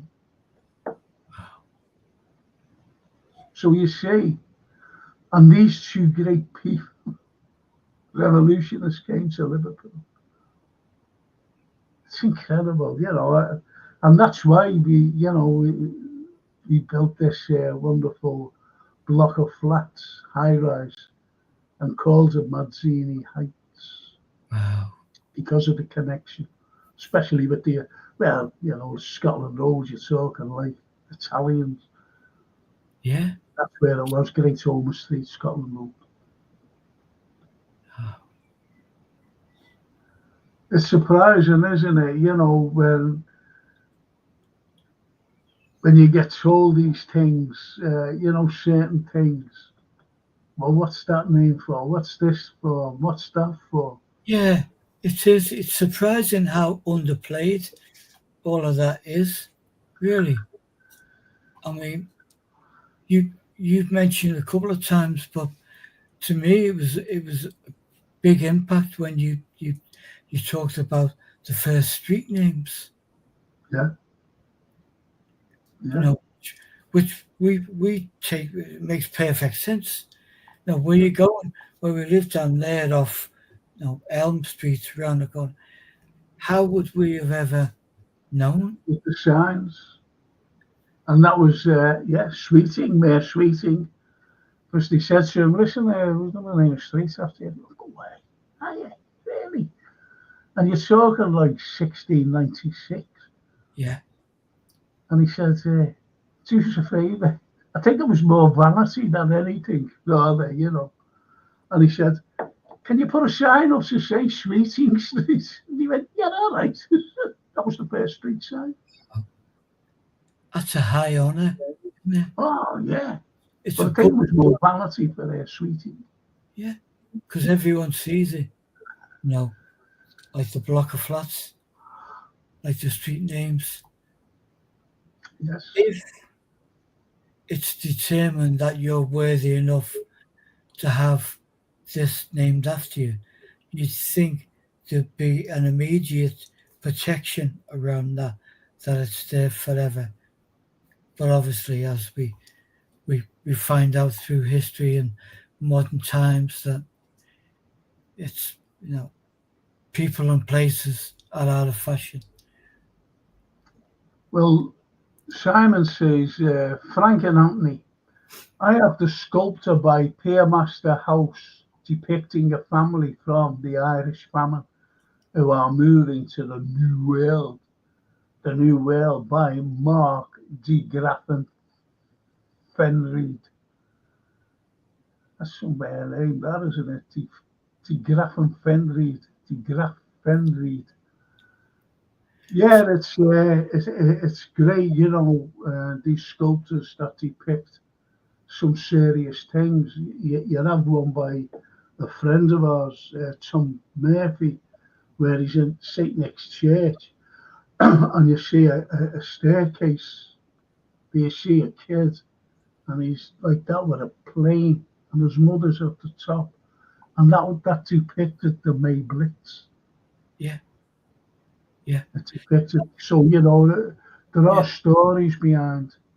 And there should be, and it's like the other wonderful one by the on the Albert Dock there, which was campaigned and funded by the Carters, the Carter horse, which is just working hard, working life. Unbelievable, those things, those animals. Yeah. And the Carters themselves. Jimmy Dory. Oh. And Simon says, has anyone heard the chat? Hang on. Has anyone in the chat heard of the Irish sea shanty, Paddy on the railway? Yeah. Because that's who built them. They were the navvies, they were the navigators. Yeah. And the only people who could build them. And the canals, by the way. Not just the railway, with the Irish. They dug the docks out. Yeah. Yeah. When you look at Liverpool, the way Liverpool is fantastic. I was talking to that Phil fella, you know, Phil and Kirsty, and he was outside the Hope Hotel, and I went, all right, Phil, and he went, oh yeah. I said, where's Kirsty? And he said, oh, she's at a different location. I said, do you know that we have more Georgian housing than anywhere else in the country? more than Bath. He said, you have a beautiful city. That's all it was said. I said, okay. See, Phil. But anyway, in 1844, says Simon, in 1844, I landed on the Liverpool shore. My belly was empty, my hands were raw, but working on the railway. The railway. I'm weary of the railway. Poor Paddy works on the railway. Yeah, that's the sea shanty. Yeah. That's what they gave us, Simon. Sea shanties.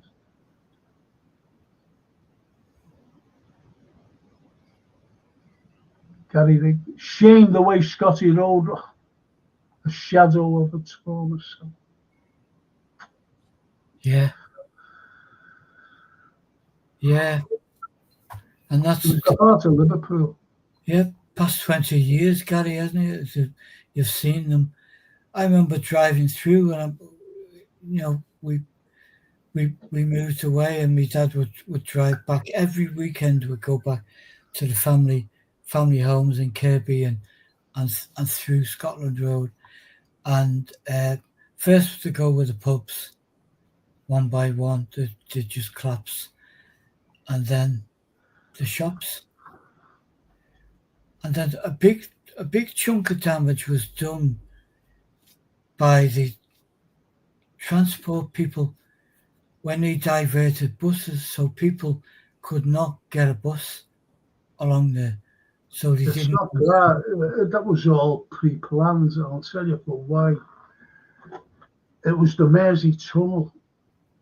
They had an idea of a second Mersey Tunnel because of the influx of traffic. Yeah. So that was Scotty Road, like where Dandy Pat's monument was, Scotland Place. Yeah.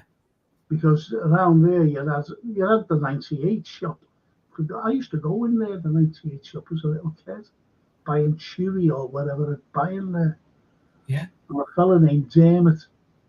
He blamed me for robbing a packet of Chewy. I said I never took anything. He said, you did. I said, I never. It was horrible, to be accused. Yeah. But, it's just one of those things. And, so you had around where the Dandy Pat was, you had the Morning Star, these are Irish pubs. Yeah.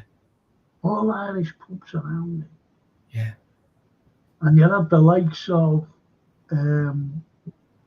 Mary Kate's. No, I was a kid.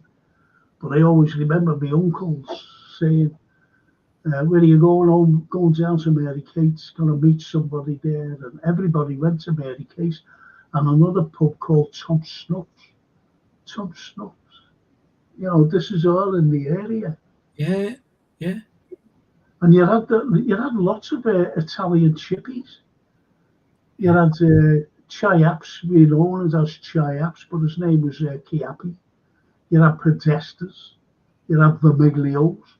These are all Johnny Gianelli's. These are all chippies in and around where I lived.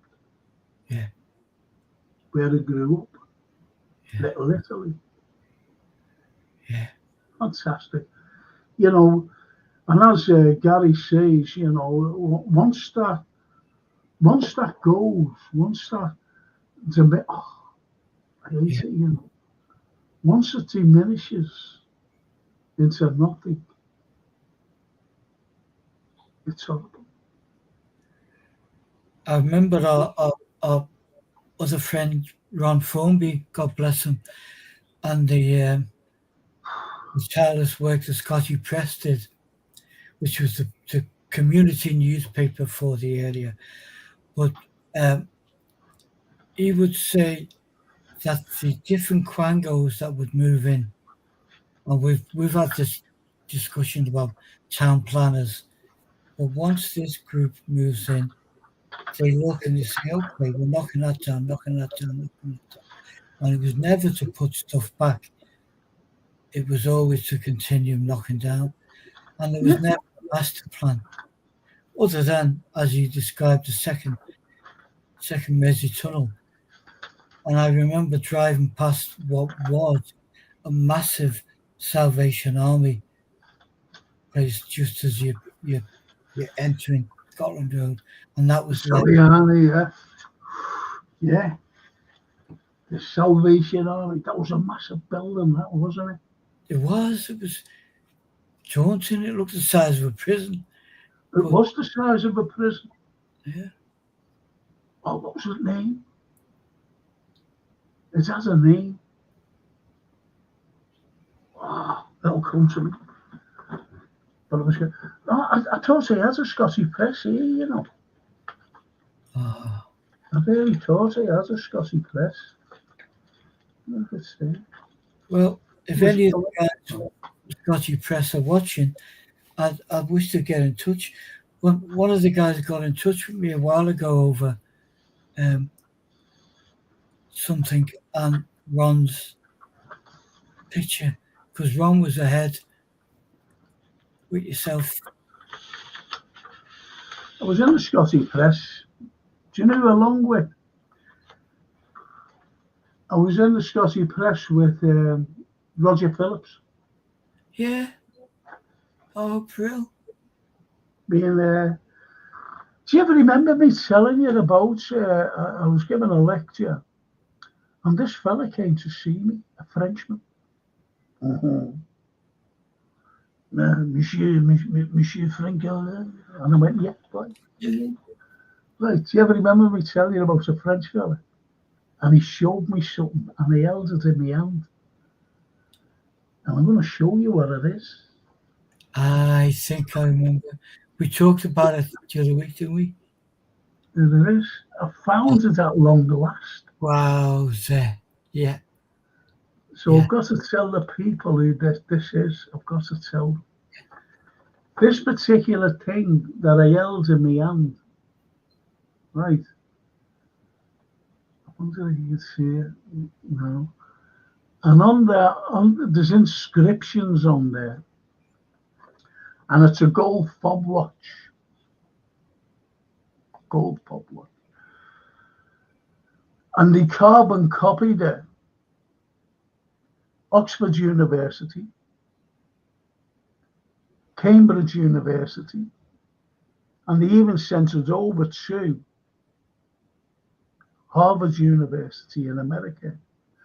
Now, it all came back. They weren't in touch with one another, by the way.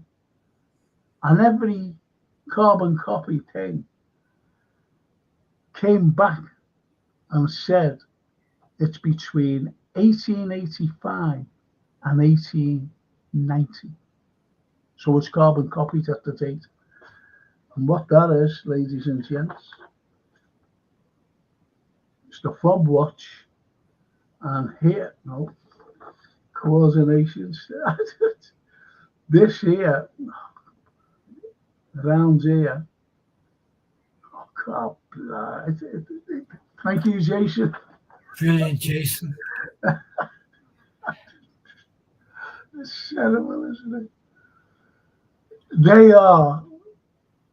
It's great, Jason. You got me drunk yesterday, you know. He has all this scotch and everything. He said that was for Anthony, but, you know, when I went up to see, you know, to the house, lasagna we had, all Italian. He said, I know that, you know, you like Italian food. And he got this Peroni out, and he said, yeah, how about some scotch? It was terrible. And he had me there running after a little rabbit running around. Jason, terrible man, you know. Don't ever go to his house. You know what? You know what? Break your guy's heart. Oh, he has a smashing day. He has a smashing. But anyway, ladies and gents, that's all. What's scraped on it? Excuse me. What's scraped on it? The victims of, check it. And who owned a watch? Well, I'm not going to tell you who owned a watch because I'll be doing a little thing on Jack the Ripper. So I'm not telling you who it is.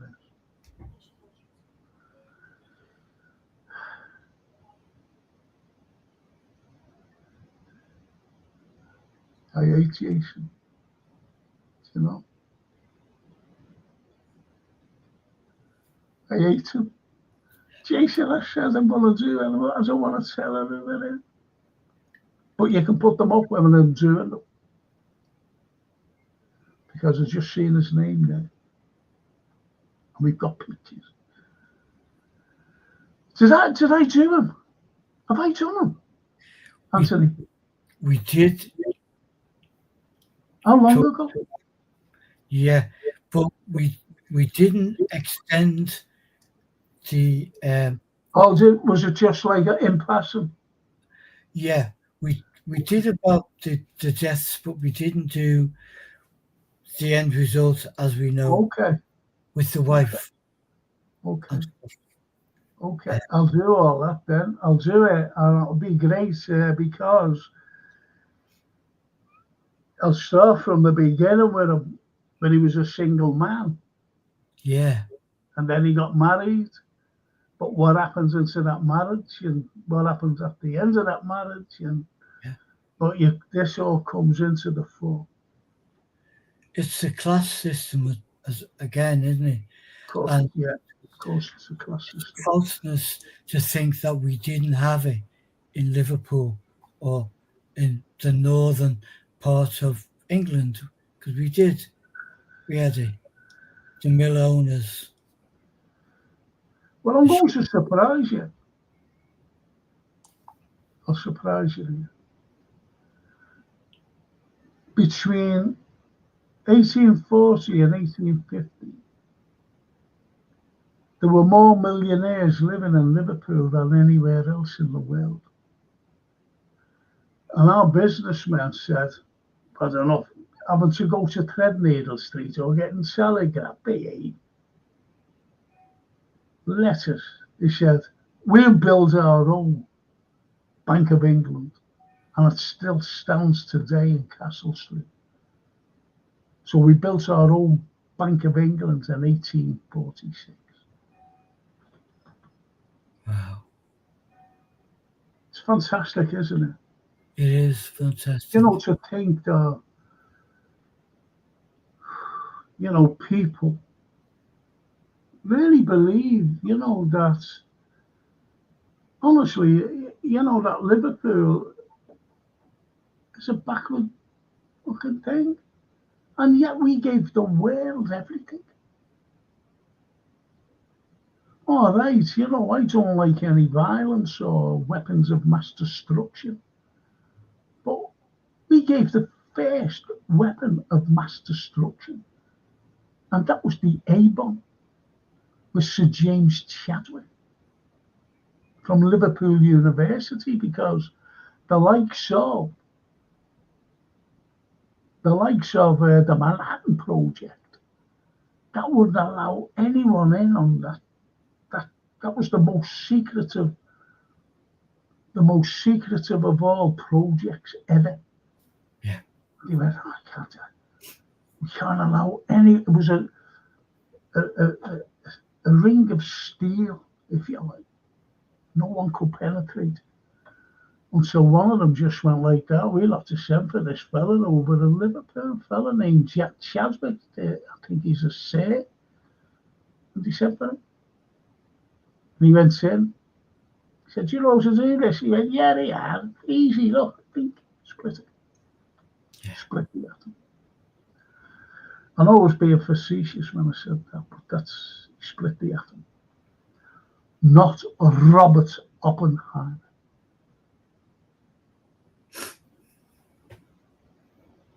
See what these are, please. Sorry, good evening, Franco and Anthony and the chat. Enjoying the show tonight, learning new things. Mate, thank you, says Simon. Thank you, Simon. The Welsh had a style of building in Liverpool and built the church. That was, Gary, that was one of the most unfortunate things they built they never built the synagogue. The Audsley brothers built the synagogue. But that particular church was known as the Welsh Cathedral. And it was shocking. They sold it. They said they were going on a group of people. An older fucking group of people were. And they said, yeah, you can have it then if you're going to do it up. So they said, yeah, we'll do it up, all right. And they sold it for £2. As soon as they got it for £2, they put it up for fucking 4 million. No one's going to buy it. A group of people, won't mention them. And that's the way it is. Yeah. Fucking horrible. Fucking horrible.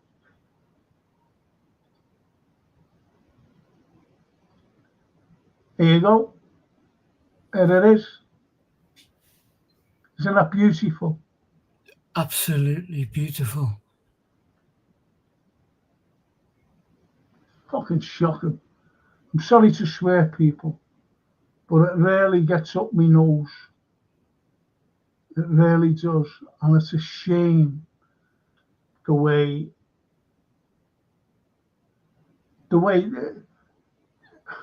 can I say that they were taking the fucking piss. They knew what they was going to do. It's a beautiful, beautiful architectural masterpiece. Yeah, absolutely. Oh.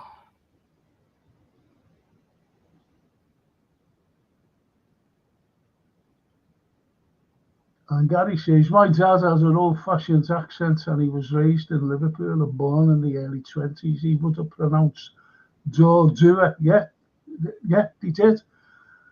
They actually did, the older people. Yeah. I had a lobscouse in Norway. Like, go away. Go away. Did you? Isn't that brilliant? I love that. Isn't that brilliant? That's great. Johan. I remember the lobscouse segments in Scouse Not English. There was a smashing young historian in that document. Yeah. So he's Johan. He was a young lad, wasn't he?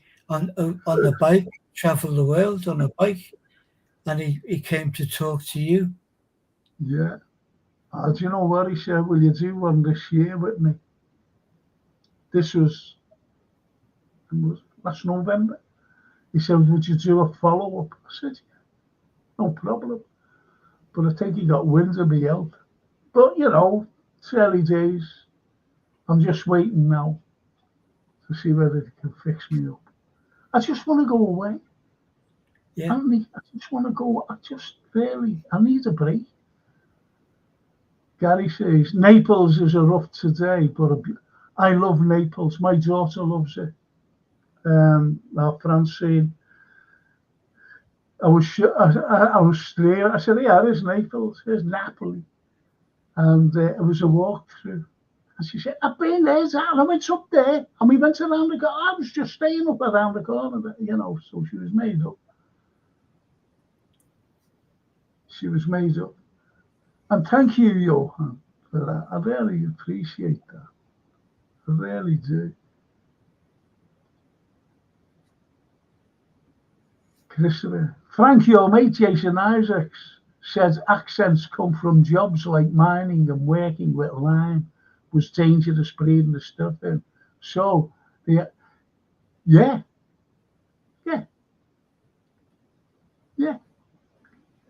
That's brilliant, that. I like that, Christopher. Because Lime Street, don't forget Lime Street. You see, when Lime Street was going and all the lime kilns were going, now, that's a crack of that.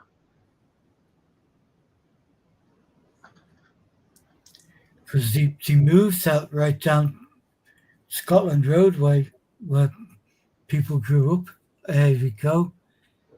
There we go. I've been looking for that for ages, and I've just seen them down. I got it up. You don't believe that, do you, Andy? Jason did it up. Look at the Al Jolson, Bogner, Yeah. Italian Irish. Brilliant. Italian Irish, or he's Jewish. Yeah. But I think Wow. You know what? that's just lovely.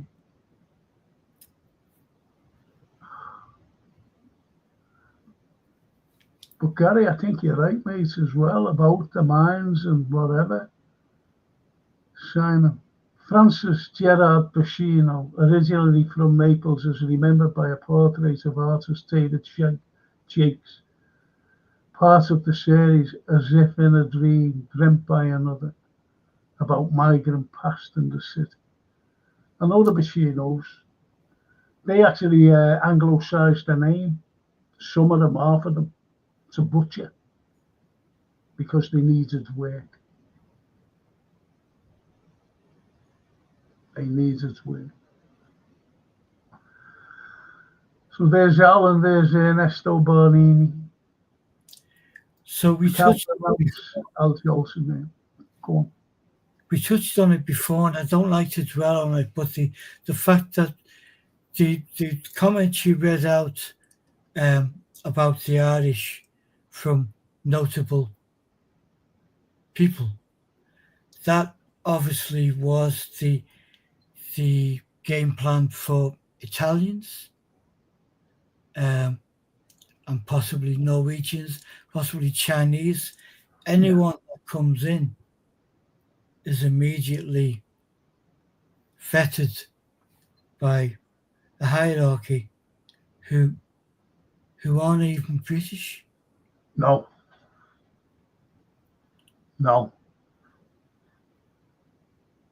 Lovely Toscana says, laughing out loud, was it the chap who had a biscuit named after, Garibaldi? But he also, but it wasn't, he actually made it, Toscana. The ingredients, and once in a feed, reminds me so much. He must have took note. Yeah, I'll surprise you here, Anthony. I'll surprise all these people as well, I think. Look at Napoleon Bonaparte. Now, when you pronounce his name, it's Bonaparte. How does that sound? It doesn't sound French, does it? No, I've actually, no, he was proud Italian. Okay, he was, because just before he was born, Corsica was Italian, and unfortunately, just before he was born, the French took over Corsica, so he was born French, but yes, he was Wow. His parents were Italian. Yeah. And Bonaparte, that's Italian. It's not French.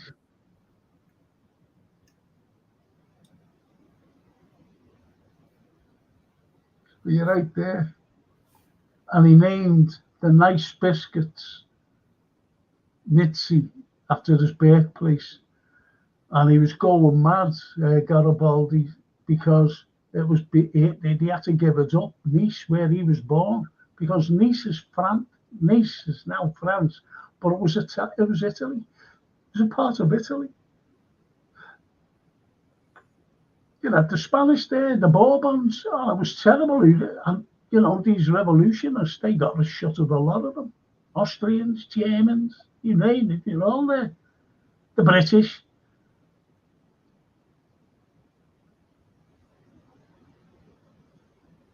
Knob. Remember them? Still going now.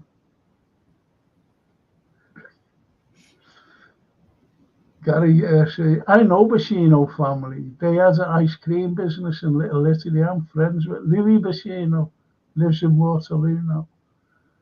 Well, they came from Cherry Gardens, where I came from.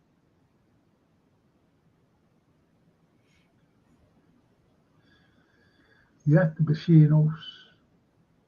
Phil. So scary. Christopher, that's the one. Originally called Obby Nobby. But I see the English are, go away. Obby Nobby. Yeah, no, did. What do we say, Anthony? We learn something new every day. And I've learned something new there. Thank you, Christopher. Obnob. Obby Nobby. To know that. To know that. That's so excellent stuff. I love it. I love it. Obby Nobby. Obby Nobby. I'll have to look at it. I'll have to look, go to Sainsbury's tomorrow and have a look at if there's any Obby Nobbies. Got any Obby Nobbies in? Now, you see what that is? Yeah. They're the Lime Kilns in Lime Street. Yes, that was the original Yeah. Lime Street, top of the town, which they didn't class as Liverpool, did they? It was the outskirts of town. No.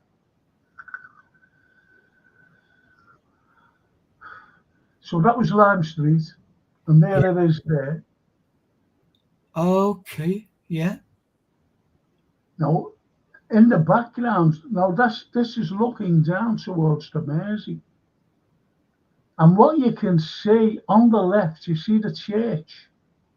Yeah. That's St. Peter's Church. You know, Church Street. Yeah, yeah. That's St. Peter's Church. That was built in 1701, and they pulled it down in 1923 because, it was the provisional church for the cathedral, the Anglican cathedral. So they went, oh, well, we don't need it now, and knock it down. It's the way it is. The dome. The dome. See that dome building? What that is? That's the town hall.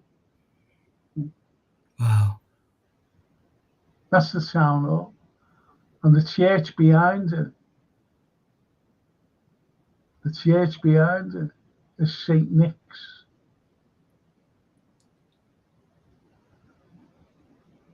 Yeah. Am I getting this wrong here? No, I'm not. It's great, isn't it? Whoever sat there, you're the artist, whoever sat there, they've sat there, haven't they, and just painted. It looks like a headman, doesn't it? Yeah. I love That is a headman. Yeah. But I don't know his father or son. Look at that. Look at that. Just. That's fantastic.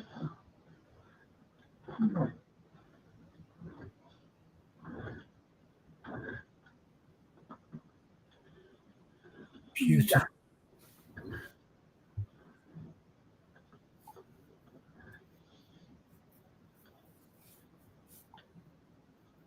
There's me, Edmund.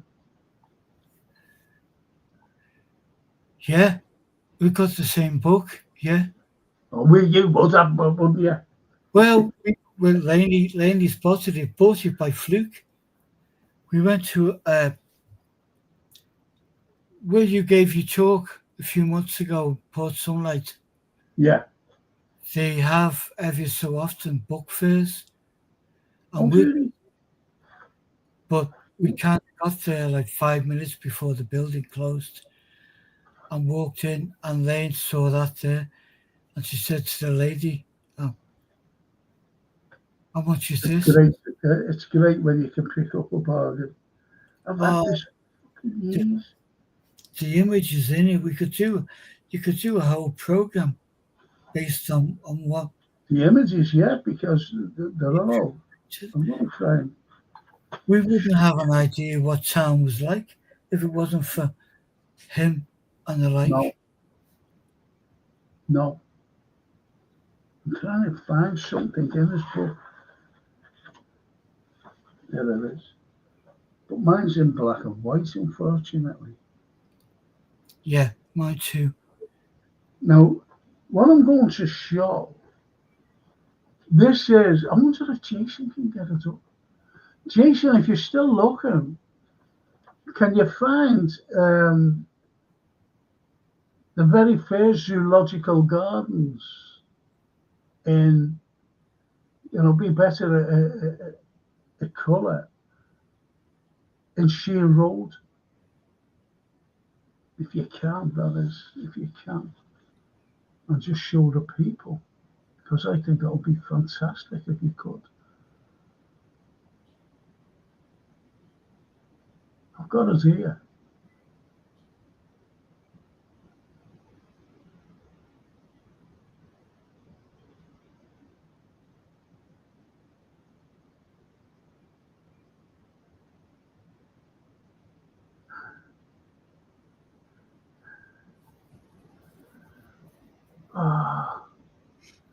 Hi, Frank and Andy. Tom Brennan. Tom, how are you, mate? Arden House. Do you know what? Just hang on, Tom Brennan. I hope you're there, Tom. Still there. Maybe you haven't gone. I've got something there. Hang on. Oh, fucking hell.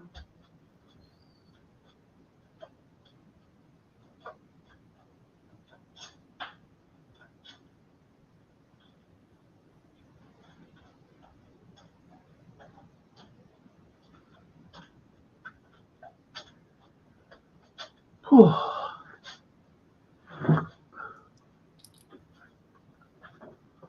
Jason, hang on, Tom, if you're there, mate. There it is.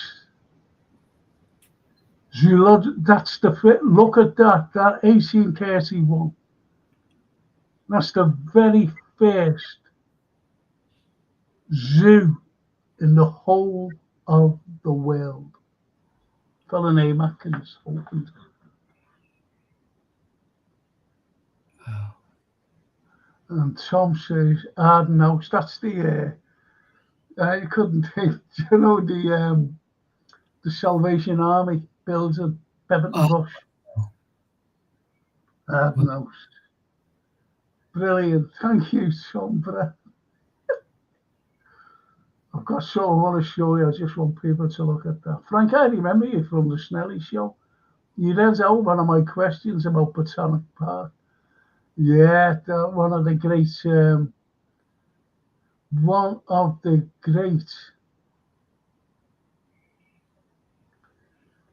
well, it was the first botanical gardens in the world.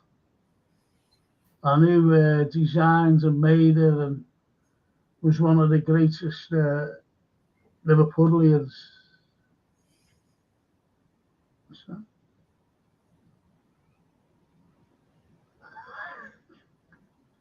Wow. I got it with it.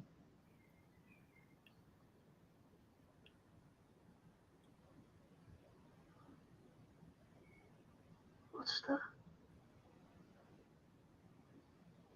It's just fantastic, them images.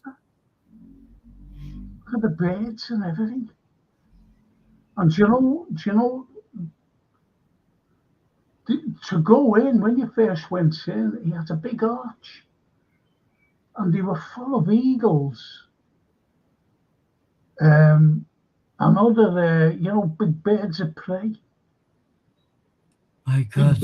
Including vultures. Look at that fucking one of them going in. Jeez. You'd be petrified to get you cuffed.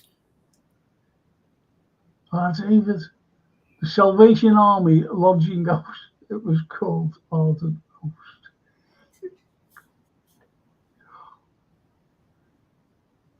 There you go, I'm going to Arden House. How far am I going to get me head out? Ballotella, Franco and Anthony, thank you for a wonderful night. Learned so much suddenly, Doro. Thank you so much, Bella. Really, thank you so much, sweetheart. And as the freedom says, gorgeous, yeah, the church. It's mad that though, isn't it? I don't know. That was mad that. And Simon says, not sure if you mentioned before, I've been reading about St. George. I didn't know Charles Dickens famously performed there all several times. Yeah. Yeah, I've mentioned that loads of times. Simon, yeah. Did his penny readings. Did his penny readings there. He loved St. George's Hall. Yeah. Loved it. Loved Liverpool, actually. And he said the Adelphi Hotel, the original one, I've got a picture somewhere here. The original one was the best hotel in the world. Yeah.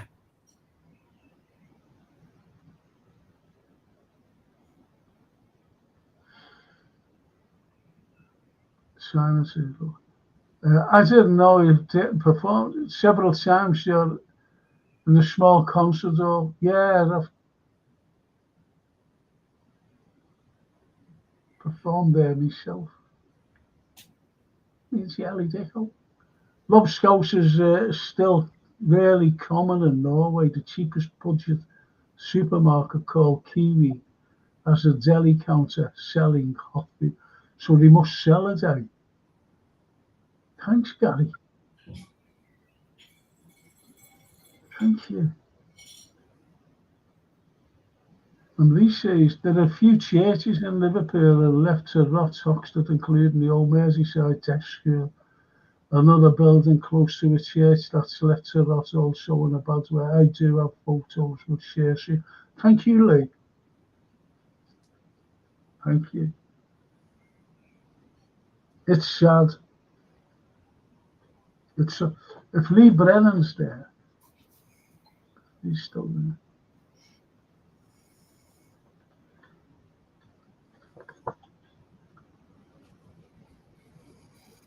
There's your uncle there or someone. He used to live underneath me in Jerry Crescent.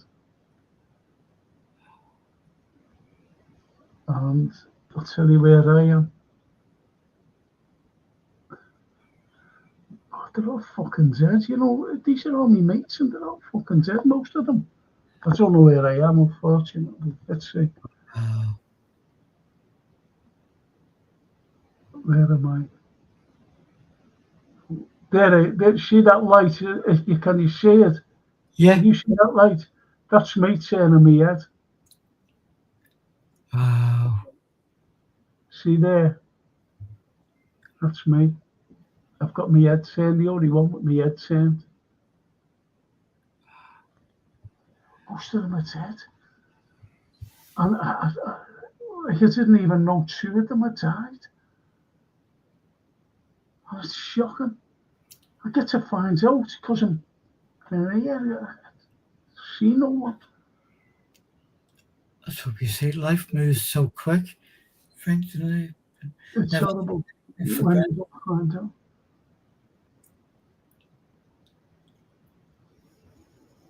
I don't care whether people like me or dislike me. I'm not on there to please people, Ernest. That's Simon's grace, isn't it? Getting across. Oh, I like that. He learned that from SFX. And I'll tell you what, he's right, I wasn't born that. I always remember this fella coming up to me. He's a right prick. He said, you want everyone to like you, don't you? I said, what do you mean? He said, well, people are. I went, so I hope our girls have gone. I went, fuck off. I said, who are you talking to? I said, and me. If they don't like me, just like what Baldwin said. I don't care if they dislike me. But I don't go out to fucking please people to like me. I said, it's wrong for anyone to go out for anyone to please, please like me. Unfortunately, it can take us half a lifetime to realise that. It's, you go out who you are. Who you are. No, Franco, I was only joking, really, Obby Nobby. Come with you, Toscana. I'm coming for you. There's me saying to me, yeah, there's something new every day. Wow. Gary says, was that in Shield Rose? I remember the Avery in Sefton Park. Yeah, there was a massive. The thing is, it was in Shield Park. That's where it was. Yeah. And believe it or not, Shield Road, the actual road was built by what you call them, parquet flooring, because of the animals. They had to bring animals or whatever. Wow. There it is.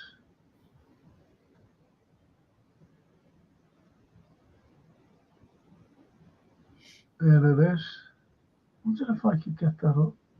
No.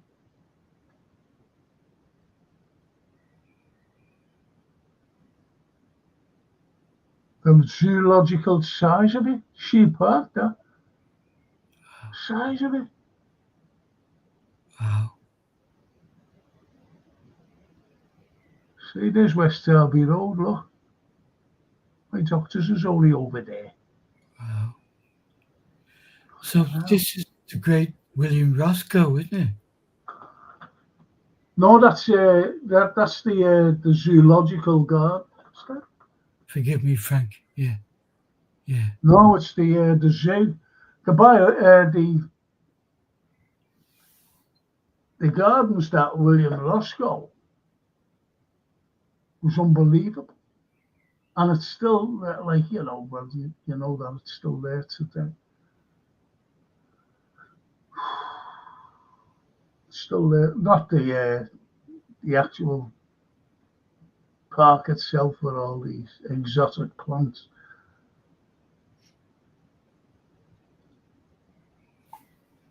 Frank, you have led me into a rabbit hole. Napoleon's family, Bonaparte, originated from Tuscany. His mum was Romolino from Lombardy, Toscana. Did you know this?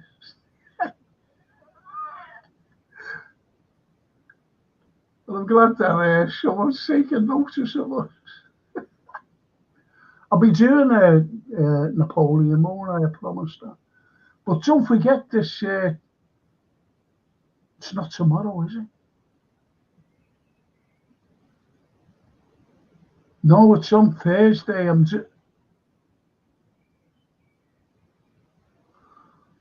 Thursday. I'm doing this, aren't I? So I'll show you again what I'm actually doing. Let's see. Situation.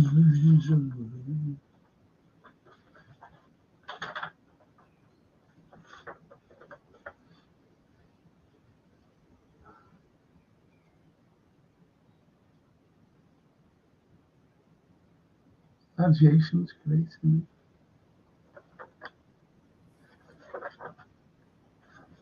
Sure.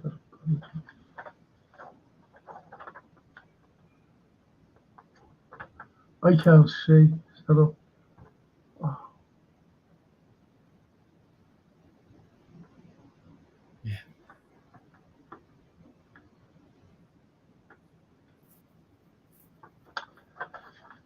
I'm doing that on Thursday. If you'd like to join me, I'm about fucking sure of them. And that's what I'll be doing on Thursday. Brigitte. Yeah, Brigitte. Whoa. Mr. Macron's wife. Or do we call her a wife? I don't know what you fucking call these people. I've got to finish. I didn't realise it's just turned off. It's been okay tonight, hasn't it? Great comments. We've been on a journey.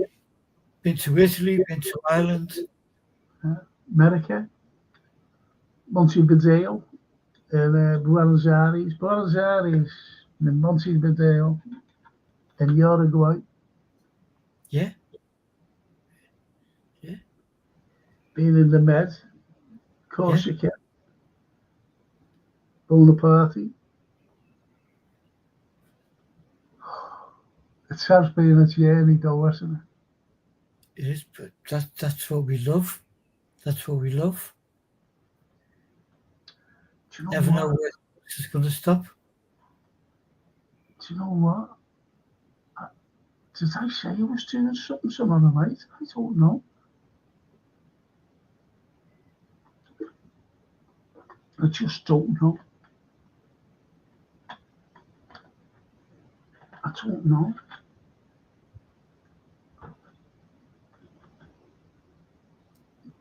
Keep your ears open for tomorrow night, because I don't know. I'll have to ask Jason whether I'm doing something on what topic.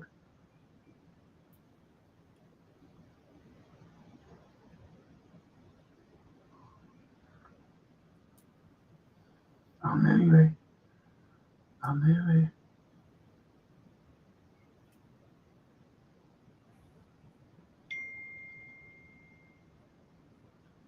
I'll got a message up. Yeah.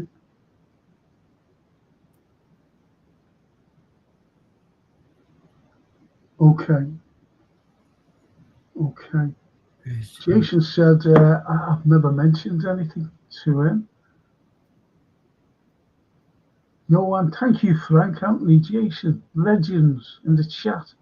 Take care, everyone. Great stream as usual. See you, legends, tomorrow. Good night, legends. Good night, Johan. Do you know what? I must have said that, you know. Frank, current events tomorrow, because something happened, didn't it?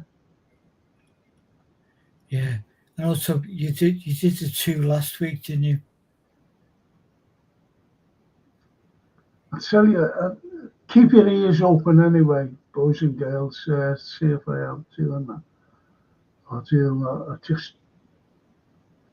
I'm sorry. So keep your eyes open. Like Frank and Anthony, Jason, everyone up the history red, says Chris. Good night, Christopher. Was it him or Gary you said about hobnobs and Toscana saying hobby nobby? Taking the piss out of you and I. We thought we learned something new every time. Learned something new every day. Thought we learned something. Hobby nobby. It's been a great evening. I've had a bit of but tonight's been a real treat. Learned a lot. I had a laugh as well. Grazie, Franco, Anthony, and everyone. Oh, come on. Oh, come on. Toscana. I hate anyone having that fucking weekend. Yeah.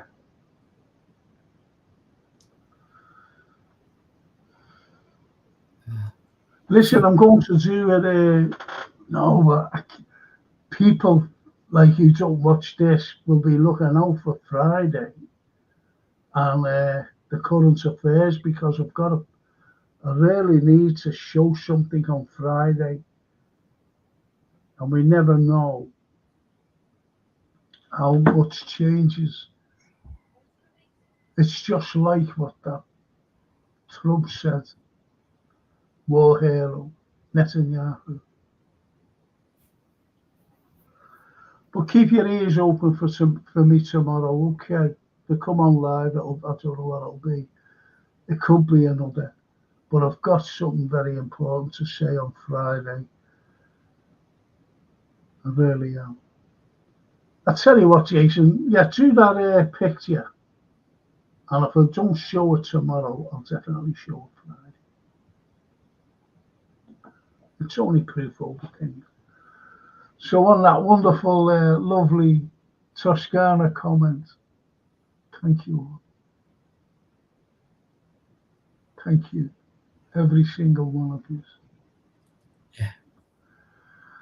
Anthony, thank you. Thank you, Frank. It's been great. Yeah, it has been great. And don't forget, my sponsors. And then, now look up Anthony, look. Just look them up. That will go. And my sponsors, Gap Painting Services. Please don't struggle. Just get these in. NHS worker, elderly, great discounts. Just get them in. Don't struggle. Please don't struggle. Get them in. They're in and out. Fully time served lads. Fully insured lads. And just have your house looking great. That you want it. Just the way you want it. But get these lads in. Gap Painting Services. All the descriptions on the description there, you know, at the end when you put up this. And that's Gap Painting Services, the sponsors of the Frank Carlyle show. And I just want to say a big thank you to Anthony. And there you can find, search Facebook, Instagram, or Google for Anthony Brown, artist. All his work, it's fantastic. It's fantastic. And all I've got to say, Jason, without Jason, there's no way I could get on here. I'm useless. Absolute useless. Yeah. And I'll be doing a football show next week. Next week with one guest on. That's Mr. Phillips. Just the one guest. If you'd like to join me and him, be great. That's next Tuesday, 7 o'clock. 7 o'clock. Jamie Phillips tonight. Keep sending me messages. You know.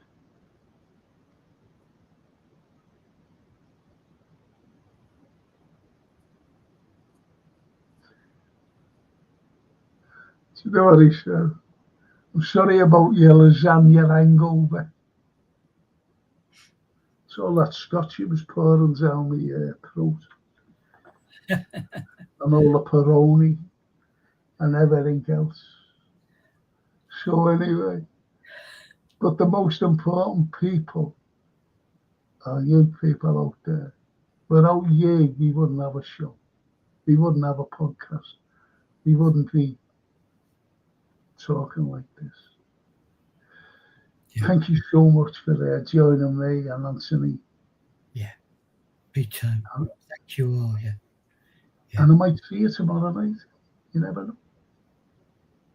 I might even have him on. Talking history. I just don't know. I just have to make up what I'm doing. Just have to. Just send me a text, Frank. I'm here. Yeah. I know. I'm doing that too. I'm trying to think, you know, what am I doing Thursday? I haven't a clue. Everything's gone, but just look out anyway for me tomorrow.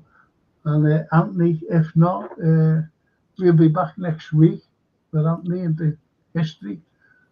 Oh, I tell you, no, we're doing a history show on Thursday. Okay. Remember? Yeah. We're doing a history show. I might surprise you with something as well.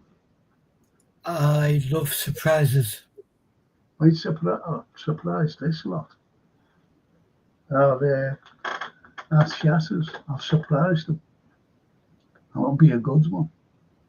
I've got to. I think I gave you a clue before, so just look out for it. Do you know the way like it threw me the football because there's not too many football. I'm doing one next Tuesday. Yeah. Just a one-off, and that threw me a little, and I just didn't know. And as Johan said, he said, "No, you're doing it there." So just bear with me for tomorrow. But but Anthony and myself will be back on there Thursday for history. I'll be back for more conspiracy theories. Got a cracker lines up, and I have. It's a good one, honestly, and it's a true conspiracy theory, if you know what I mean. I think David Owens will be made up with this as well. But anyway, you're the most important people because without you, there wouldn't be a podcast. So hopefully, I'll see you. I might see you tomorrow. I just don't know. If not, definitely see you Thursday. Definitely see you Friday. See you Saturday morning for the film, TV review, and everything else that's thrown into the pot. Thank you so much. Thank you.